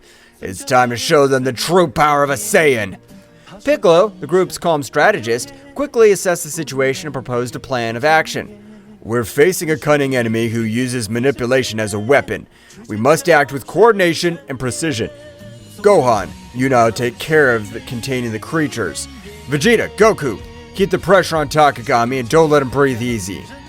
Goku, with a determined smile on his face, nodded energetically. "We have it, Piccolo. I'm confident that together we can overcome any challenge that comes our way. We're going to give our best." Goten and Trunks, the young warriors, who were always looking to prove their bravery, exchanged a look of complacency before joining the plan. Yes, let's show these monsters what it means to be a real team. Determination shone in the eyes of each Z warrior as they prepared for the upcoming showdown, their hearts resonating with the memory of Shin Han and Chaos's courageous sacrifice. Those moments of heroism and camaraderie resonated like an echo in their souls, reminding them of the price they sometimes had to pay to protect the world they loved. Goku, with a silent bow to his fallen friends, took a moment to remember his valuable lessons of courage and determination. Our friend showed us that even in the darkest moments, we can find the strength to face any challenge.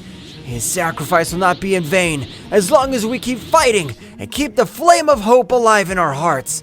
Every blow we take, every obstacle we face is proof of our determination and our commitment to a better future. We'll not let his sacrifice be forgotten. Let's keep fighting with all our heart and spirit." Vegeta, with an intense gaze fixed on the horizon, added solemnly, "Every battle teaches us something new. We must honor his memory by overcoming our limits, protecting this world, not only for ourselves, but for those who are no longer there." Piccolo, the serene strategist, reflected on the importance of learning from each experience. "Every battle, every loss, strengthens us and teaches us to be better warriors. Let's move forward with determination and wisdom." Goten and Trunks, the young warriors, full of energy and competitive spirit, exchanged a look of respect towards the heroes of the past. We're going to make their bravery and sacrifice worthwhile. We'll fight with everything we have. The memory of Shin Han and Chaos became a flame that fanned the determination and fighting spirit of the Z Warriors. With their hearts united in a common purpose, they prepared to face the next challenge with the strength of those who came before them, ready to write the next chapter in the history of defending the Earth against the forces of evil. The battle reached unprecedented levels of intensity, with every move unleashing a wave of energy that shook the battlefield. Gohan, with his indomitable spirit, led the charge against the emerging shadows, channeling his ki into powerful explosions that dispelled the creatures one after another. Every flash of light harbored the determination to protect their loved ones and their home from the darkness that threatened to consume them. Mr. Piccolo, behind you! Watch your back! The enemy's trying to surprise us with sneak attacks! We can't afford to let our guard down for 1 second in this battle! Our togetherness is our greatest strength, and together we'll overcome any challenge that comes our way! I trust in your strategic wisdom, Mr. Piccolo, but I'm also here to support you in every move! Let's move forward with determination and protect what we value with all our might! Piccolo responded quickly, deflecting the attack with an energy shield. "Thank you, Gohan. Your quick alertness and attention to detail are crucial in this battle. Our coordination and communication are what will keep us one step ahead in the face of our enemies. Let's keep working together. Every move counts in this matchup." By his side, Piccolo displayed his tactical ingenuity with mastery, drawing lines of defense and counterattack with pinpoint accuracy. His strategies were like chess moves on the battlefield, anticipating the enemy's moves and coordinating attacks to maximize the impact. Between them, an almost perfect synchronicity is woven, where Gohan's brute force found balance at Piccolo's strategic cunning. Vegeta, get ready for our combined attack! We can't hold any back anymore! It's time to deploy all our power and show them what we're capable of! Together, we're unstoppable, Vegeta! Let's prove once again why we're the most powerful Z warriors in the universe! Let's go! You don't need to tell me, Kakaroto. I'm always ready for the combat. Our combined power will overcome any obstacle that stands in our way. Get ready to witness the true strength of the Saiyan race. Let's go! Every clash of powers, every rumble of explosions resounded like a chant of resistance, bravery during chaos. The bonds of camaraderie and trust between the Z Warriors were strengthened by adversity, reminding them that together they were more than the sum of their individual abilities. In this ballet of strength and strategy, where each movement had the weight of survival and the hope of a future in which light would prevail over shadows. Vegeta and Goku, in their eternal friendly rivalry forged in countless battles, coordinated their attacks with an almost telepathic synchronization. Like two warriors who share a unique and deep bond, their fiery determination was reflected in every move, every punch, and every burst of energy they threw at their formidable opponent, Takami. Goku, it's time to unite our powers to take down this guy once and for all. We'll not allow it to continue sowing chaos and destruction. Our combined strength will be their undoing. Take this, Takami! This is the end that awaits you for challenging the Z Warriors. I'm with you, Vegeta! There's no turning back now! Together, we'll put an end to this threat once and for all! Let's get him! The latter, a formidable adversary in his own right, was forced to quickly divert his attention between dodging the quick and precise strikes of the Saiyans and dealing with the strategic cunning of Gohan and the tactical prowess of Piccolo. Don't underestimate my powers, Saiyans. My abilities go beyond what you can imagine. Your determination's admirable, but it won't be enough to stop me. Get ready to know the true darkness that resides in this universe. The frantic dance of attacks and defenses between the protagonists became a ballet of opposing forces, where speed and power merged into an unparalleled combat choreography. Each shock of energy unleashed explosions of ki that lit up the sky like shooting stars on a stormy night, painting the firmament with flashes of power and determination. The battlefield was transformed into an epic scenario where the fates of the combatants were intertwined in a cosmic drama of legendary proportions. Gohan, now's your time to shine. Use this opportunity to show your true power and determination. We're all counting on you to turn the tide of this battle. Don't hold back. Give your best and make every hit count. The fate of everyone depends on your courage and strength in this crucial moment. Come on, Dad! Mr. Piccolo! We won't stop until we beat you! Our determination's stronger than ever, and together, we're unstoppable! This is our moment to show that together, we can overcome any obstacle! Let's trust in our bonds, and fight with everything we have! Meanwhile, Gohan's relentless determination and Piccolo's tactical wisdom added layers of complexity to the conflict, consistently challenging Takami's strategies and moves. The intensity of the confrontation reached its peak, and with each hero and villain deploying their maximum potential in search of victory. Amid the chaos of battle, friendship and honor and inner strength shone as beacons of hope in a universe fraught with unfathomable challenges and dangers. Goten and Trunks, following the meticulous plan laid out by Piccolo to the latter, demonstrated a perfect synchronization that bordered on the supernatural. As young Saiyan warriors, their connection was more than a simple strategic alliance. It was the manifestation of a deep and lasting friendship, forged in countless shared trainings and battles. Every movement, every gesture, flowed between them in an innate harmony that only the strongest bonds could sustain. Goten, your task is to maintain the defensive perimeter. Don't let anything surprise us from behind. Trunks, look for any opportunity to counterattack. We need to take advantage of every gap in their defense to turn the tide in this battle.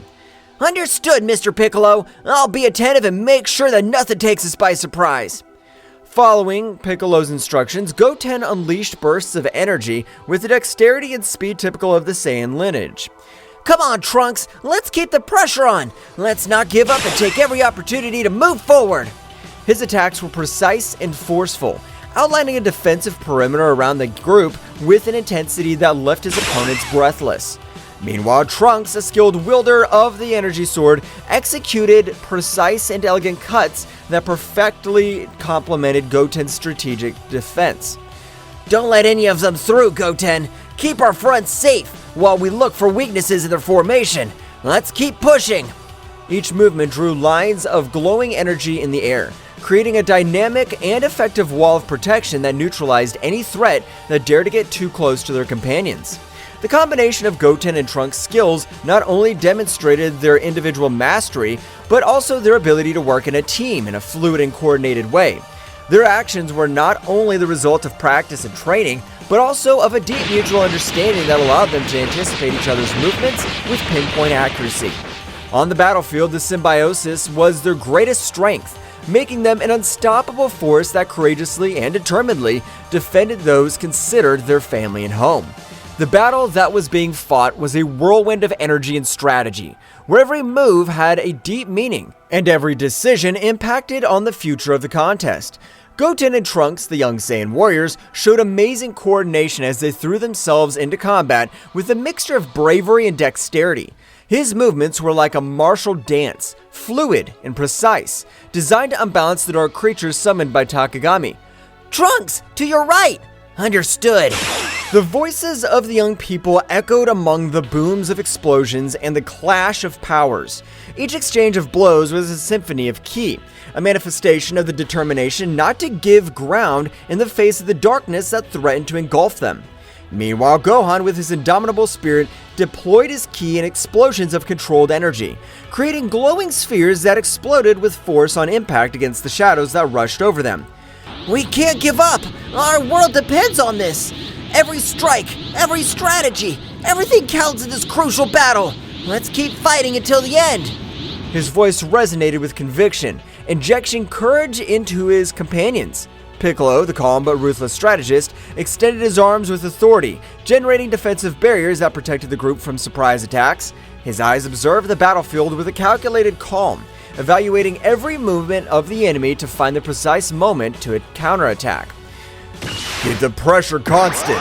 We cannot allow them to make up ground. Every breakthrough we make is crucial to maintaining our advantage. Keep attacking relentlessly.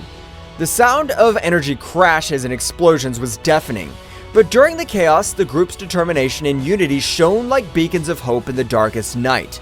Each of the Z warriors knew that they were not only fighting for their lives, but for the future of their home and the generations to come. Every attack, every block was another step towards victory or defeat, and they were not willing to give in to adversity. Amid the furious fray, every strategic move and every technique deployed by the Z Warriors reflected years of training and experience, as well as a bond of trust and camaraderie that strengthened them in the most difficult moments. The coordination between them was a show of synchronization and dexterity, a chaotic but harmonious dance of attacks and defenses that kept at bay the dark forces that tried to dominate them. However, it was at a crucial moment, when hope seemed to be faltering in the face of Takagami's relentless persistence, that Goku and Vegeta, the legendary Saiyans whose power transcended known limits, demonstrated once again why they were revered as the most powerful warriors in the universe. With millimetric synchronization that only they could achieve after years of training in epic battles, they unleashed a devastating combined attack that shattered Takagami's defenses, leaving them exposed and vulnerable in the face of the final counterattack of the brave defenders of the Earth. The impact of their combined energy resounded on the battlefield like divine thunder, shaking reality itself with its overwhelming power. The energy blasts and shockwaves spread out like a gale, sweeping away any obstacles in their way and marking a decisive turn in the confrontation. The hearts of the Z Warriors swelled with renewed hope as they witnessed the result of the bravery and determination embodied in Goku and Vegeta, who were not only allies, but also rivals, who raised each other to new heights of power and dexterity. This epic moment not only symbolized the brute strength of the legendary Saiyans, but also the depth of their connection as battle companions and friends. Her self-sacrifice and dedication to protecting her home and loved ones shone with an intensity that defied the shadows of despair. With Takagami vulnerable before them, Earth's heroes prepared for the final assault, determined to put an end to the dark threat looming over their world and restore the lost peace. As this crucial opportunity approached, Gohan and Piccolo, two warriors whose togetherness goes beyond simple camaraderie, combine their powers with synchronization and understanding that only the closest battle partners could achieve. With relentless determination and a strategic focus sharp as the edge of a sword, they faced the creatures summoned by Takami, with a bravery that inspired everyone present on the battlefield. Mr. Piccolo, keep the rear guard. I'm going to the front. It is crucial to maintain our formation and protect our backs as we move forward towards the main battle. I trust you to keep us safe from behind. Understood, Gohan. Don't let your guard down. Our coordination is key for being victorious. Stay alert and move forward with determination. Together we'll overcome this challenge. Gohan's energy, bright and powerful as the sun as it peaks, was intertwined with Piccolo's tactical cunning and dexterity, creating a symphony of power and skill that defied expectations. Each coordinated movement between them was a masterful combined dance, where offensive and defense intertwined in a lethal harmony. The creatures summoned by Takami, who once posed a formidable threat, now found themselves at a disadvantage in the face of the unbreakable union of these two exceptional warriors. The battlefield lit up with flashes of brilliant energy as Gohan and Piccolo unleashed their full potential, overcoming every obstacle with steely determination and calculated strategies. The trust between them was palpable, a connection that transcended words and manifested itself in every punch and every block.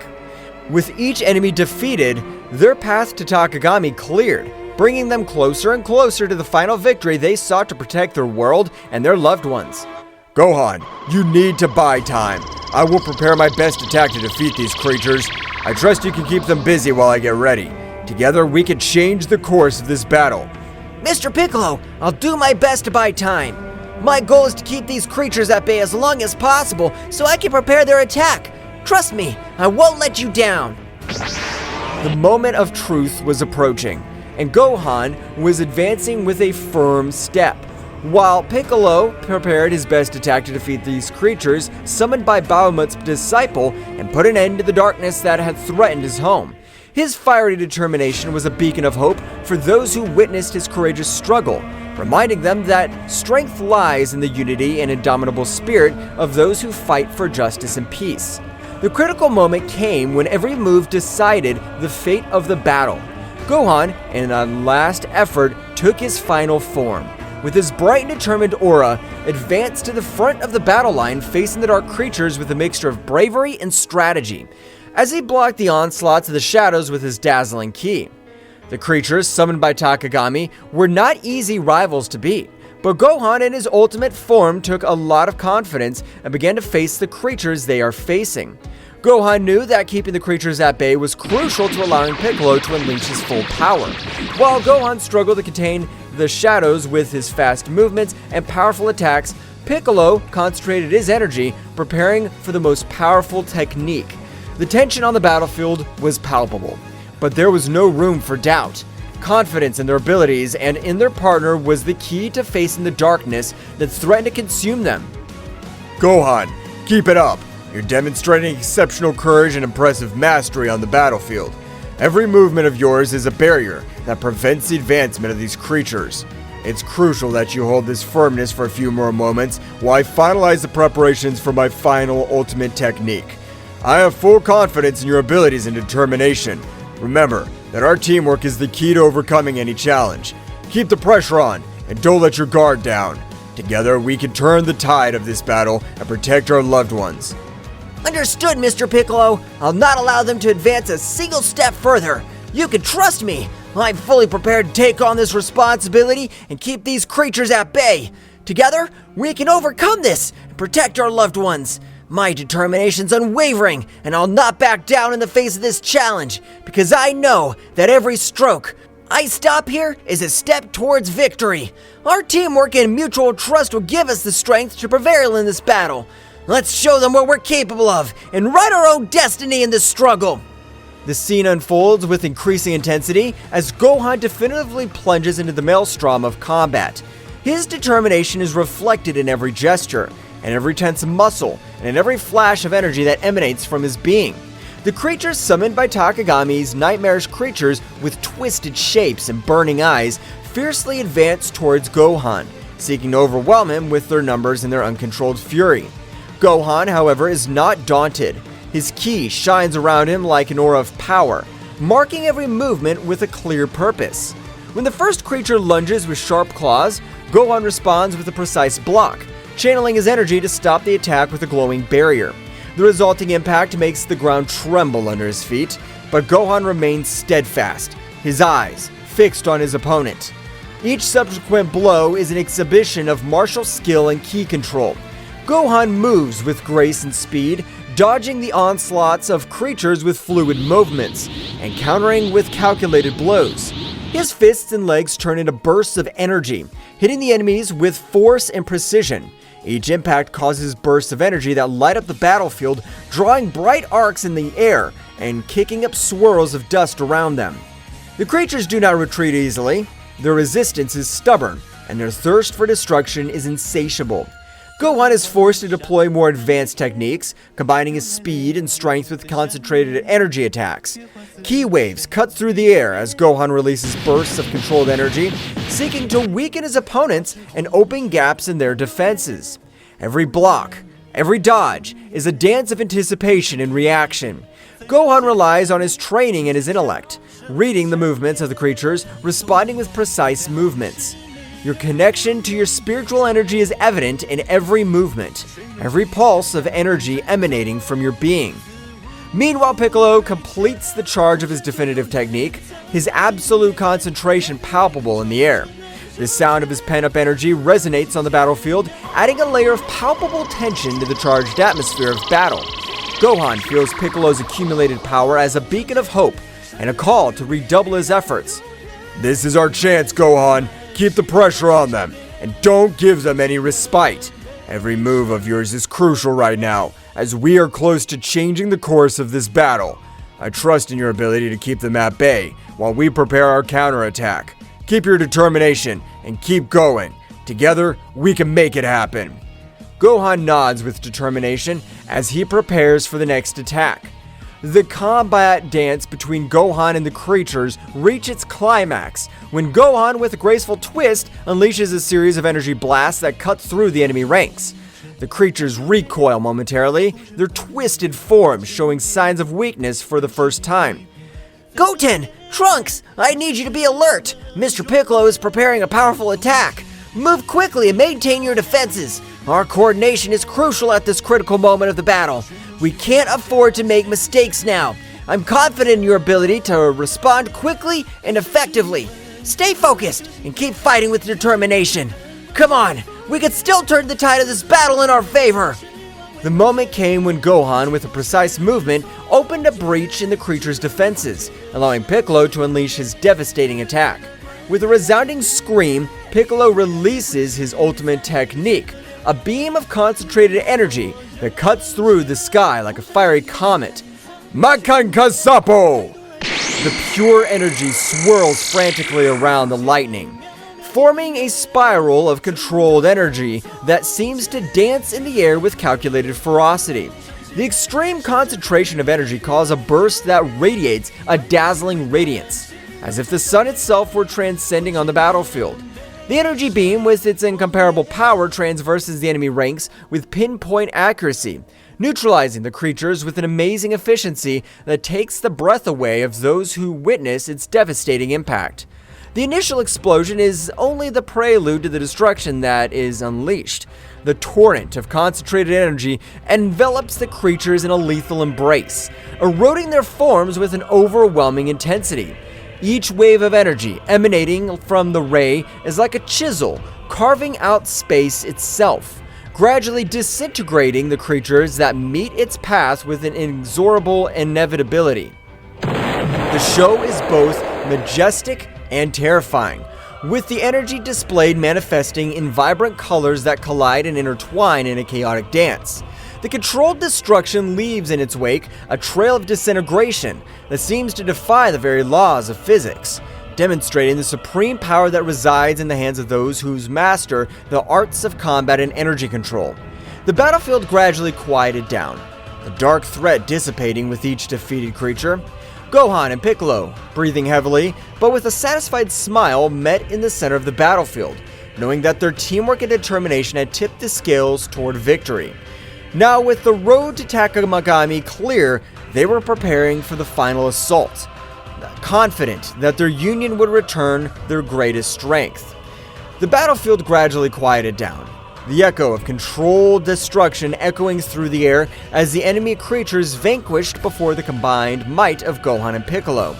The glow of the dissipated energy hinted at the near victory, marked by the determination and teamwork of the brave warriors Z, Gohan, and Piccolo, breathing heavily but with a smile of satisfaction on their faces, met in the center of the battlefield, exchanging looks of complicity that spoke of a bond forged in battle and camaraderie.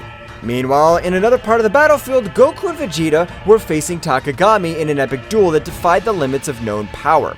With their faces marked with determination and their eyes shining with a fierce intensity, the two legendary Saiyans demonstrated once again why they were considered the most powerful warriors in the universe.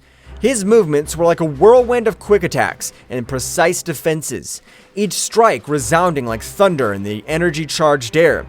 Vegeta, keep the pressure on! Let's finish this together!